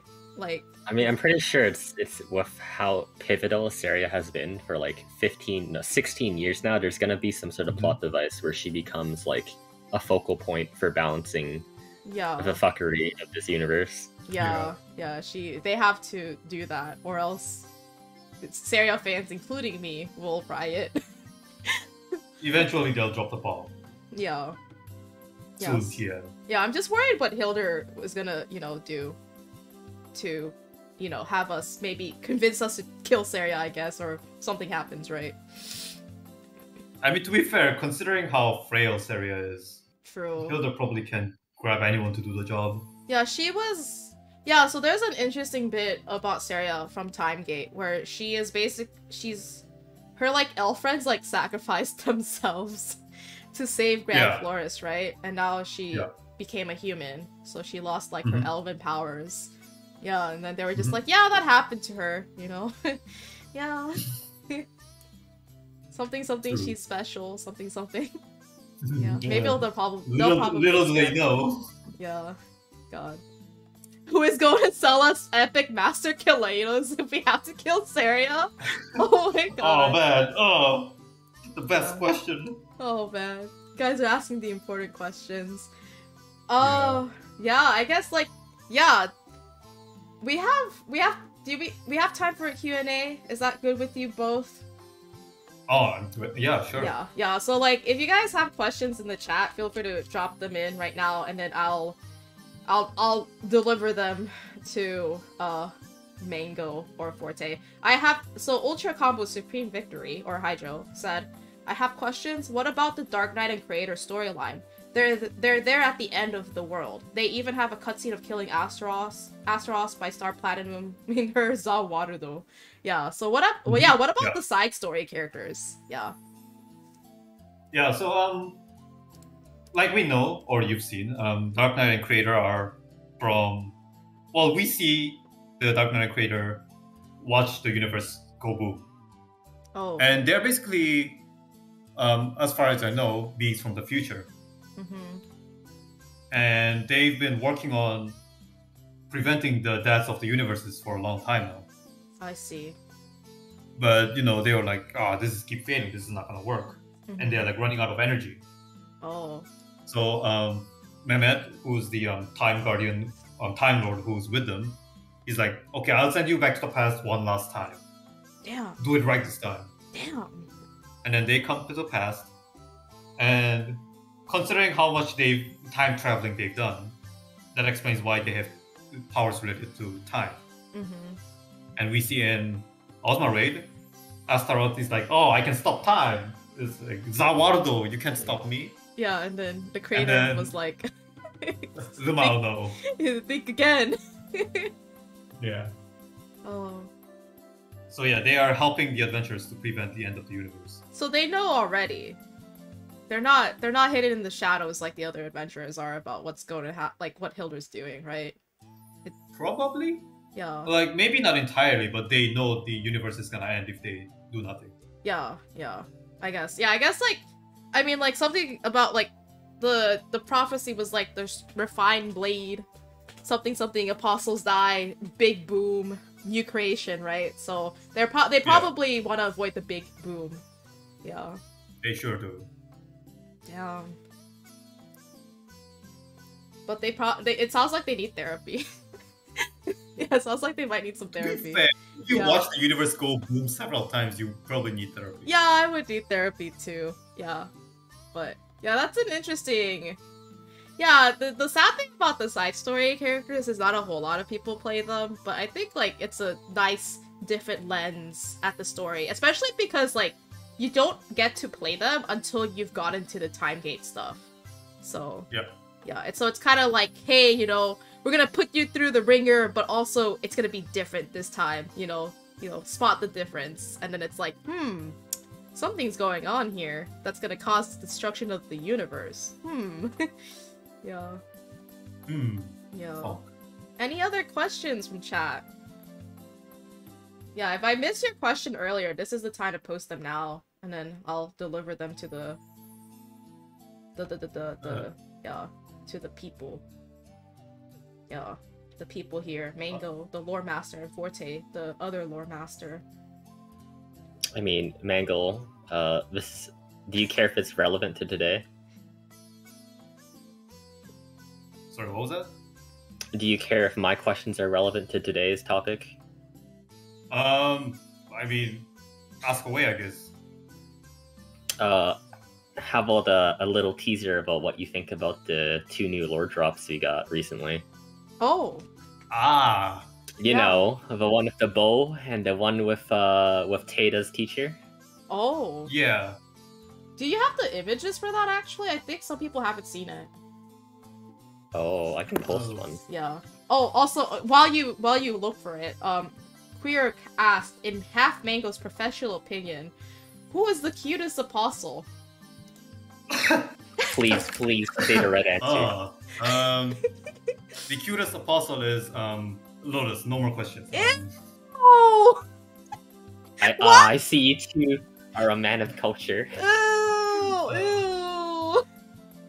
Here's a picture for you, Summer. Okay, thank you. Looks like a bunch of us liked it. Oh, damn. Dude, she's buff! And she's got a nice butt. I'm sorry I'm like this. Yeah, she gotta support that bod when she punches. Oh my god! So yeah, she's a bishop? Yes. Damn. She's a bishop and she's 60 years old. She's 60?! Yep. Damn. She is indeed 60. Damn, Damn. Yeah, that does Respect. bring up a lot of questions. Yeah, actually, we probably will learn more about her because she's like, I don't think she's the head of, but she's like a figure in like the one sect of the church we haven't seen much, like Lamidia something. I have a question actually. Speaking of the church, right? The church was just mentioned, and we're talking about apostles. Like, what does the church like? Who does the church teach as like the god? Lamidios or something? Is that like linked in any way to Carloso? Good question. We don't know yet. But we well, there are small hints in the story that Lamidios might be a real figure. So he's we don't know whether a real thing. Yeah, but we don't know if he's like from Carloso or he's like just a different name for Carloso. We don't know that yet. I see. Yeah. And before Lamidios is the son of Carloso. Honestly, I'd believe it. It's possible. Possible. Yeah, it could be. Lamidia Campanella. There's like Lamidia. What are the branches? There's Lamidia Basilica. There's Lamidia Campanella. Lamidia Christos. And there's one more branch in the It's the Suju one, I think. The one that has like the shaman and everything. Oh, I see. I didn't know they were part of that. Damn. Okay. Yeah, there's... Yeah, I mean, I wouldn't be surprised if we're at the future, like, the god Lemedios is actually directly linked to Carloso in some way. Yeah. Perhaps. Yeah, perhaps. TM. Mayhaps. Yeah. Yeah, but a lot of people are asking the question: is F Monk going to be a thing? My wallet is ready. I mean, I have so many questions. Like, if F Monk's gonna be a thing, what about the Bowmaster Ludmilla story? Like, we have to really see. Oh yeah. Yeah. Because So like, I feel like they drew so many bowls on that picture. Like, why would you draw so many bowls? yeah. So if you guys, I don't know if you guys know about this, but Ludmilla is not from the Empyrean. No, she's... Nor Arad. She is from a region called Celesti. Oh. Which is on the same, because so you guys know Empyrean's like somewhere up in the sky. Yeah, yeah.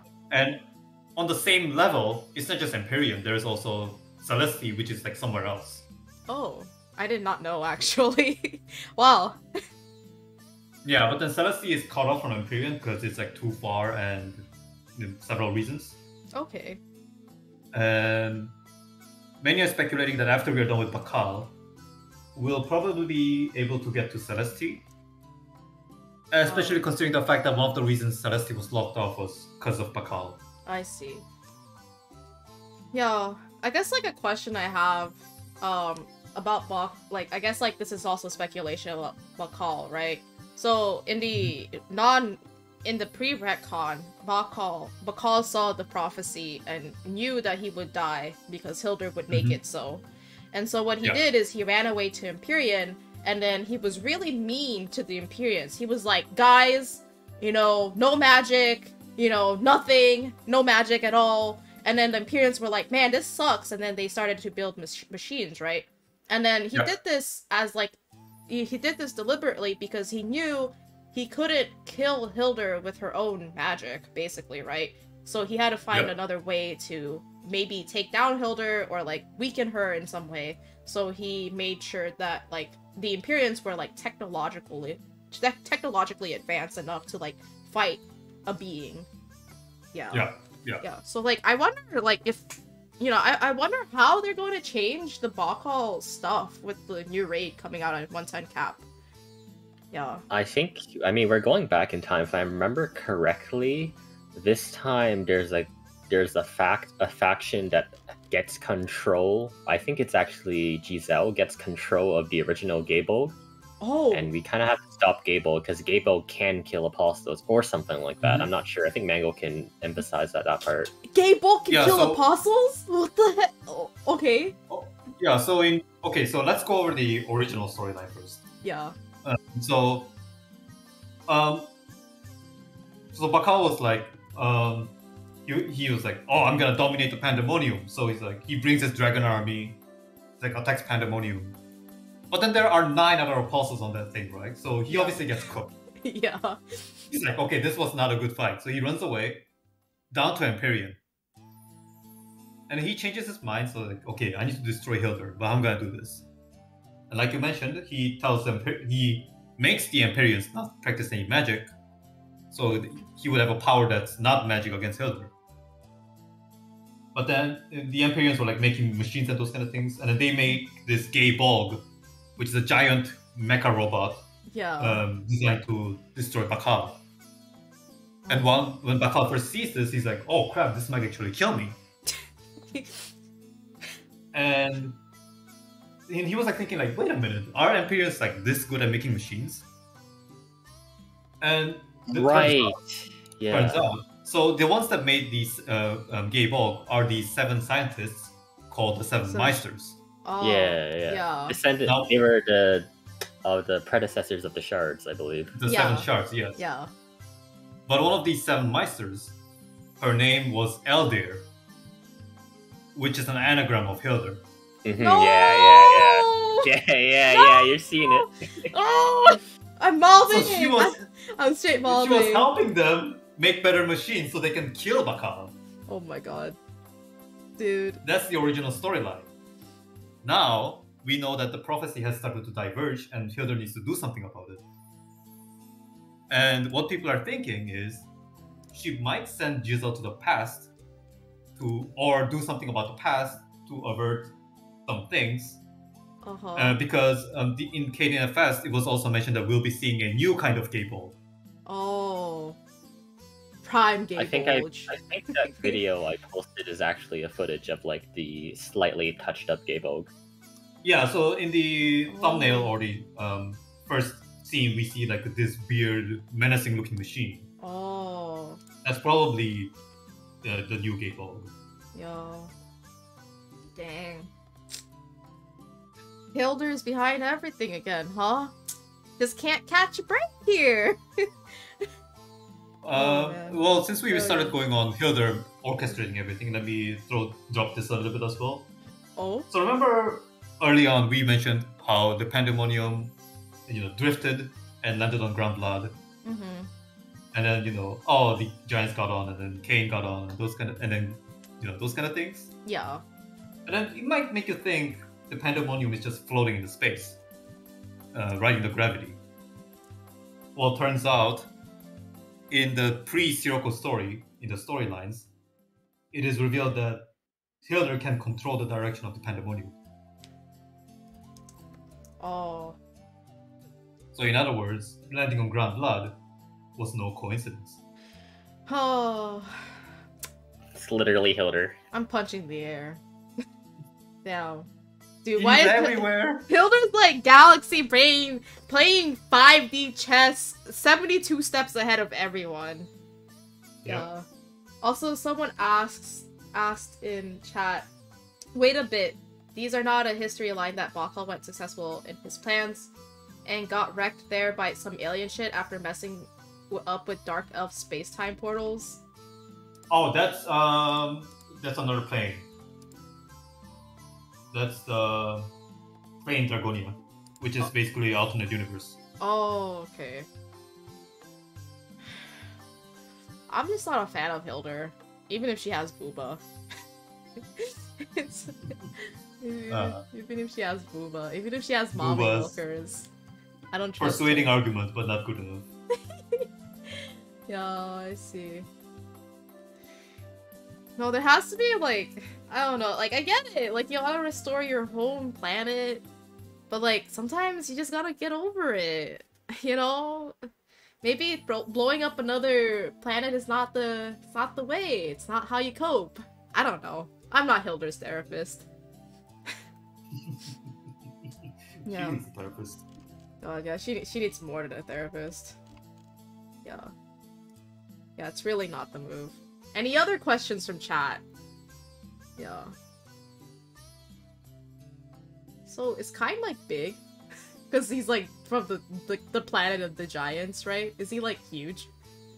No, we don't. Well, he lived on the planet of giants, but we don't know if he was born there. Oh, okay. Oh, yeah. Well, we don't know if he's an actual giant. He's, like, the size of a person. I mean, he's hella strong. Yeah, he's like, hella strong. Yeah. And there were some rumors. I feel like you can only ever, like, see Kane described in somewhere, like, next to, like, you cannot kill him. Yeah. Like, I don't think there's a single time they've ever said anything other about Kane than he's just omnipotent. Like, you don't think about winning for now. It just follows up with, if you see him, you're dead. Yeah. Pretty much, yeah. Damn. There were some rumors that he might be a Cosmo fiend. Oh.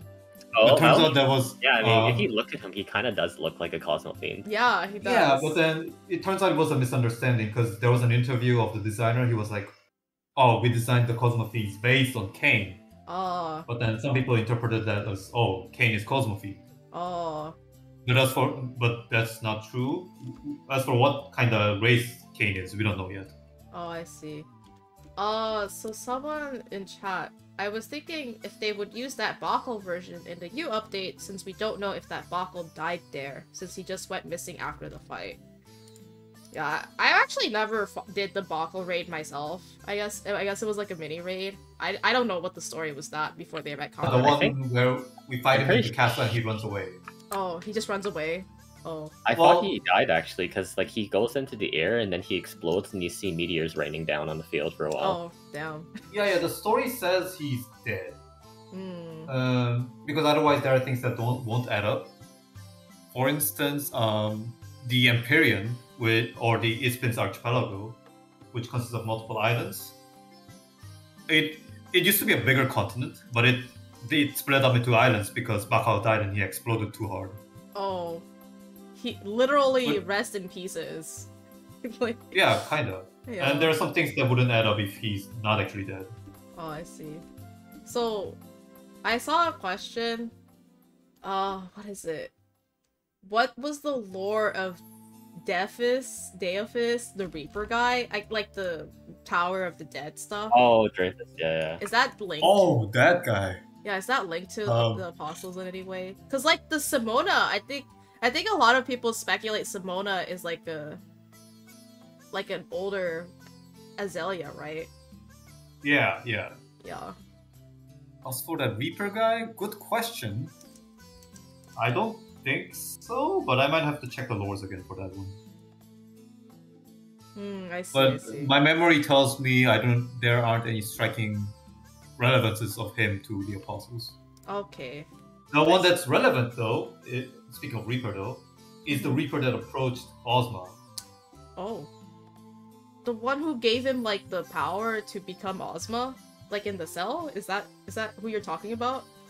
That one, yes. Yeah, he was like, "You're angry, right? They took your wife and killed your friend or whatever. Like, do you want revenge?" Yeah, I vaguely Yeah. remember that part of the story.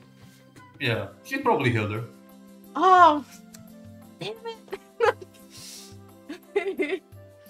Oh man. Yeah, I mean, I could see it, right? Hilder was like, "Look at you getting cucked. You want revenge?" Damn. It's so sad. Everything is Hilder. Yeah, Yeah. everything is Hilder. The Sarah crash shot, the Sarah crash bug is Hilder too. She doesn't want you getting any stronger than you are right now, so she crashes the Sarah shop. Yeah, it all makes sense. Curb your though. growth. Yeah. Yeah. You didn't get a gold flip in raid? It's probably Hilder's fault. Oh my god. Didn't get the tier 0 mythic? Probably Hilder's fault. Yeah. Gosh. Anyways.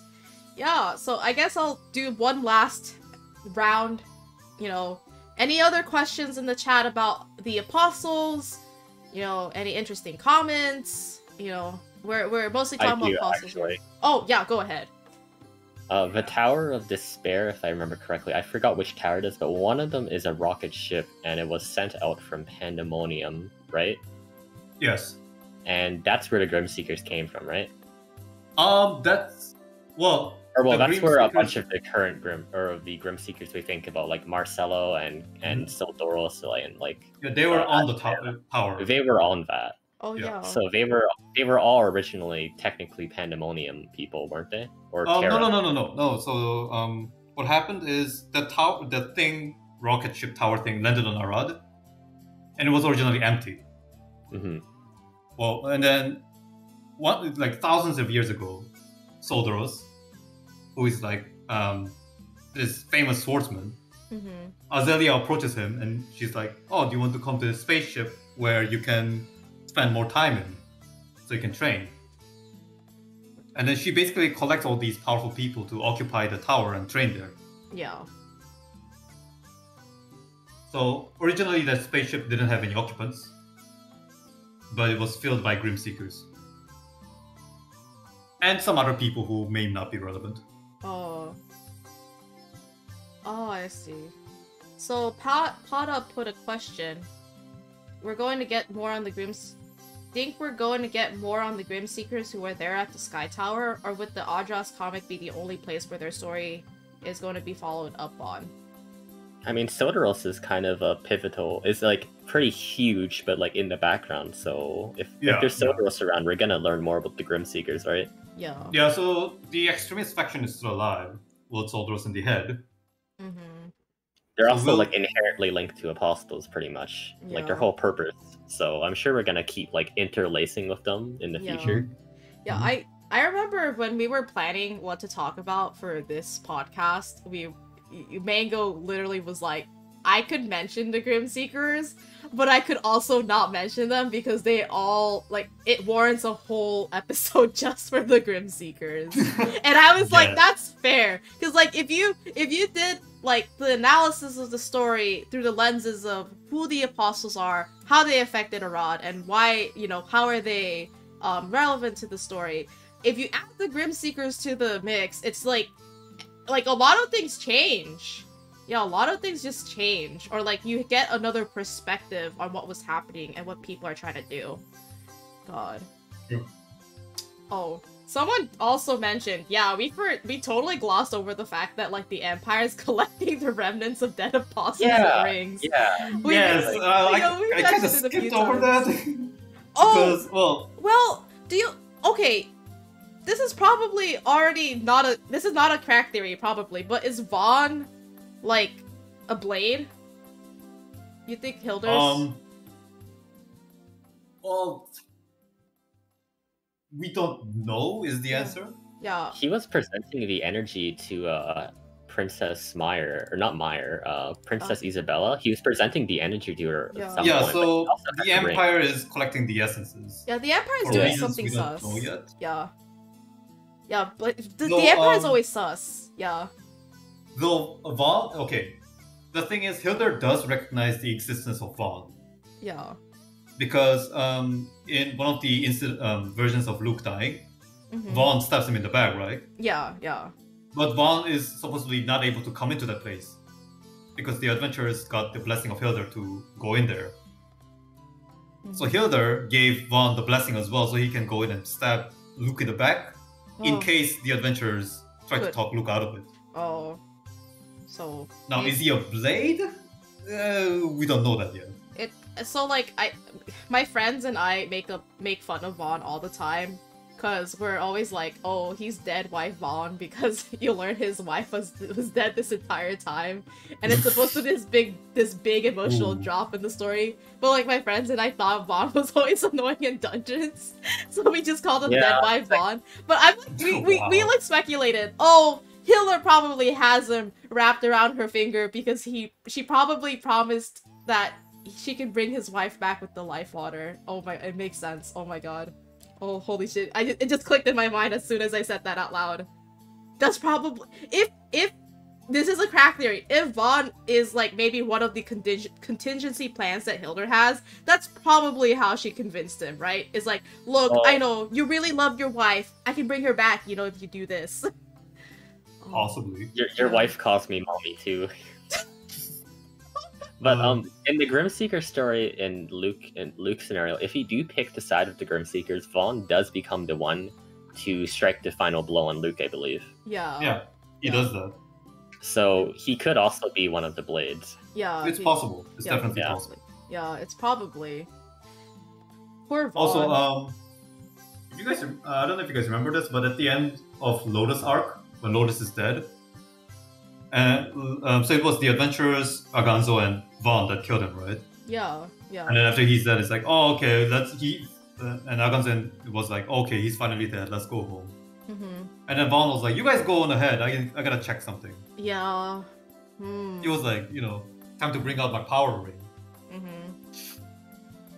But yeah, I kind of, didn't mention the Empire collecting essences thing because, well, one, we don't know enough about it. Yeah, and two, I felt like when it comes to prophecy, it's probably not that relevant. Oh, that makes sense. Because if it was relevant, Hilda would be doing something about it. Yeah. But she's just letting it happen. Yeah.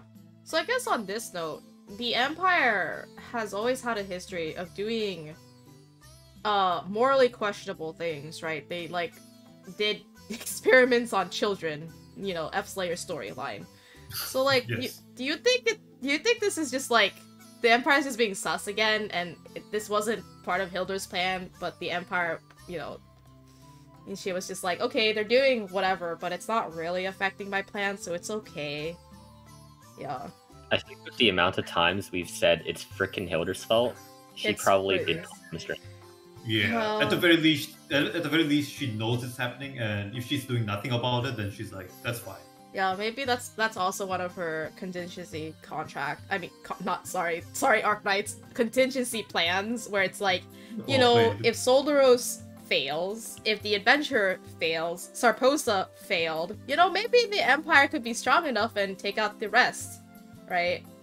I don't know. Or maybe some weird, I don't know, but the Apostle Power Ring thing is still a little, opaque. Yeah, it's still a bit hazy in the details. Yeah, so like, I guess maybe they'll expand on it in the next cap. I'm kind of hoping they do, because like, it's only starting to become really obvious that the Empire wants to do something with all those apostle powers, especially because Vanya was like, yoink, I'm gonna take Ozzo's power, and then Michael was like, yoink, I'm gonna take Ozzo's power. Like, you know? Yeah. Yeah. So, yeah, I guess we probably will realize something, or will know something when we fight Michael, I guess. Because he does have Ozma's essence with him now.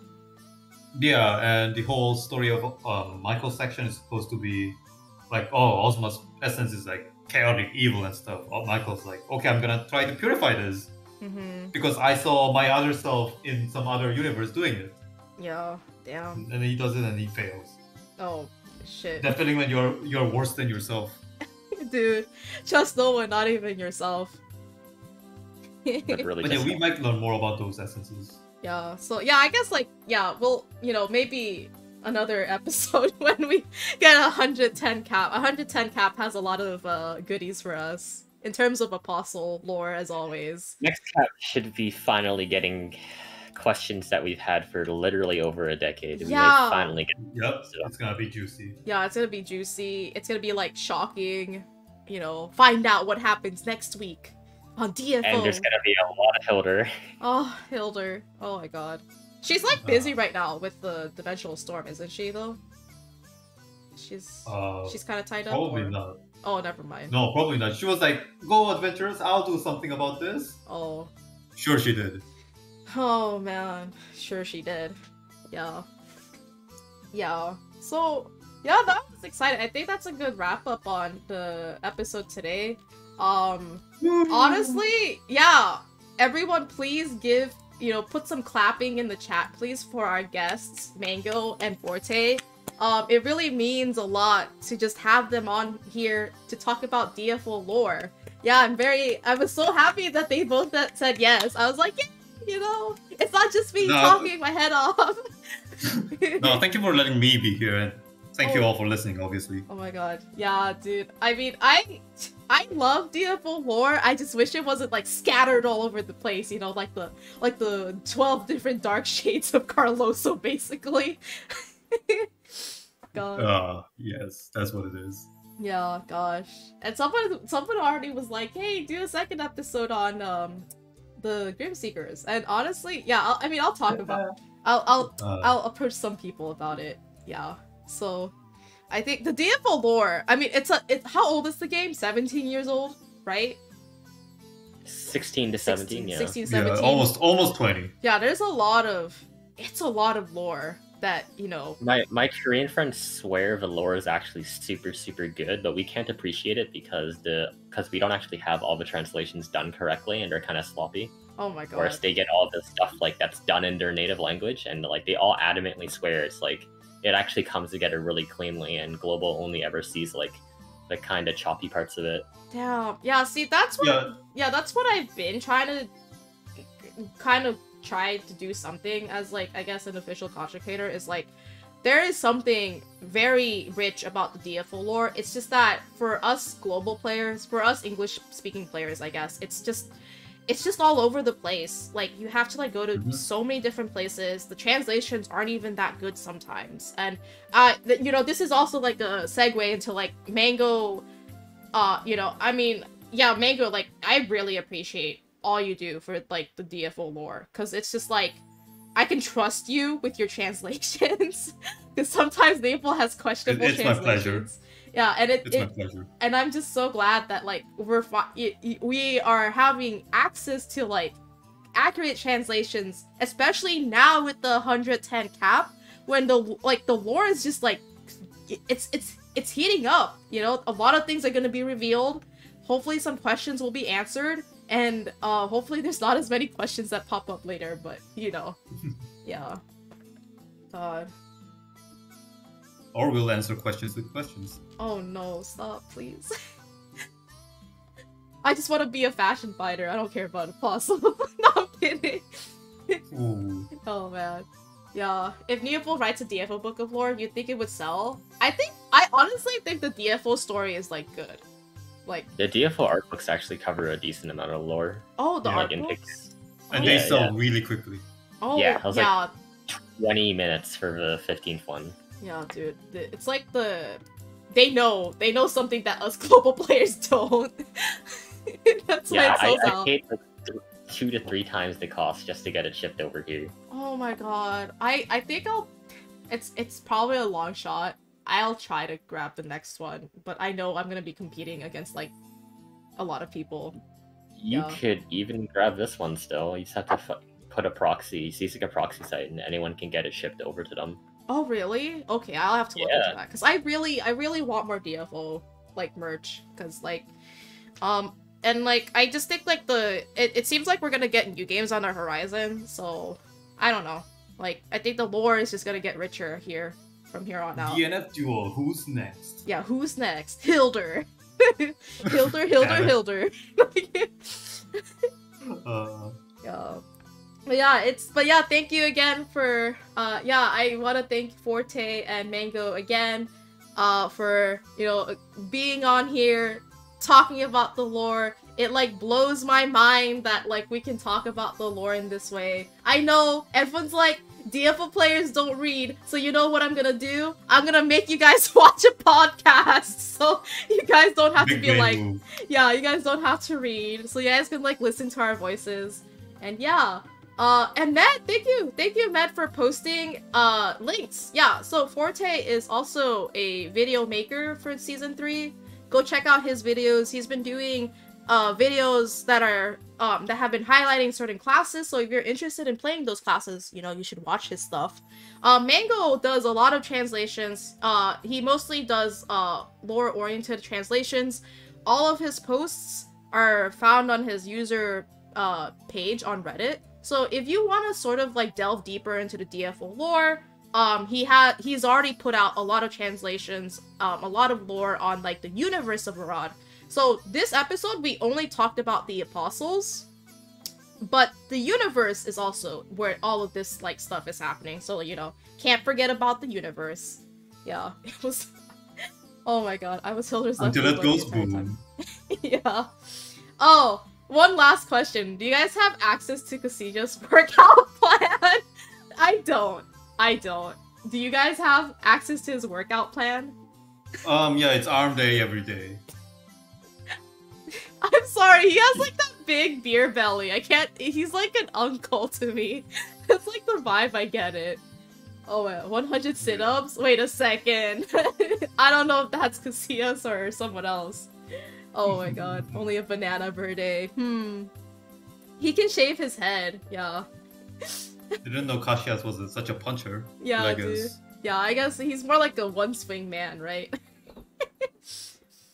Yeah, but yeah, so thank you again. Thank you all for everyone who came out. Thank you for the questions. Thank you for the comments. I laughed a lot. I laughed at a lot of your comments. And I'm sure Mango and Forte also did when they were not occupied with something. So yeah, thank you guys. It was a great honor to have done this. I'm going to sort of, you know, if for future episodes, I will consider probably more lore, but that means I would have to ask people. So yeah, be on the lookout for that. Honestly, I'm also trying to think of something for anniversary because it is DFO Global 7th anniversary next month. In fact, you know, maybe I shouldn't be doing this, but there is something big happening stream related in the next few weeks. Wink, wink. Indeed. Yeah, that might be, you know, that might involve watching people. Wink, wink. I can't wink, I only have one eye. But yeah, so yeah, thank you guys for You're just stopping. blinking, not winking. Yeah, I'm blinking, yeah. But yeah, so don't tell anyone I told you that. No, I'm it's gonna get- actually it's on the DFO events page. Like Wait. they're hinting it. They're like, Yeah, it is there. Oh really? Oh Like, dude. They made it appear so that like they're trying to hint to people to get ready for it, basically, but like not direct. Okay, yeah, I'll look at that. I haven't been looking at the website all day, so I didn't even know that. I was, because like the last time we did it, Tigger was like, "Hey, can you be like hush hush about this?" And I was like, "I am struggling to not tell people." Oh no, it's like, you know, they're just literally like a Twitch, like, you know, Twitch thing on the DFO event page right now. Oh, I didn't know. But okay, well, you know, no secrets here. There's drops happening for the 7th anniversary. So please be on the lookout for everyone's schedules, not just mine. You know, there's a lot more other CCs who stream. So yeah, we'll publish all that stuff. You guys get free stuff, and yeah. But yeah, thank you guys. It really means a lot that this was like a good episode. Everyone seemed to enjoy each other's company, and hopefully some of y'all came out of here with some DFO lore that you didn't know before. And yeah, it was such an honor to do this, and I just want to say thank you for watching. I'll upload the VOD on YouTube shortly after this. But yeah, thank you guys. I'll see you guys later. Have a good rest of your night. Thank you again, Mango. Thank you again, Forte. And yeah, I'll see you guys tomorrow. Okay, let's say bye to everyone. Bye. Thanks, bye.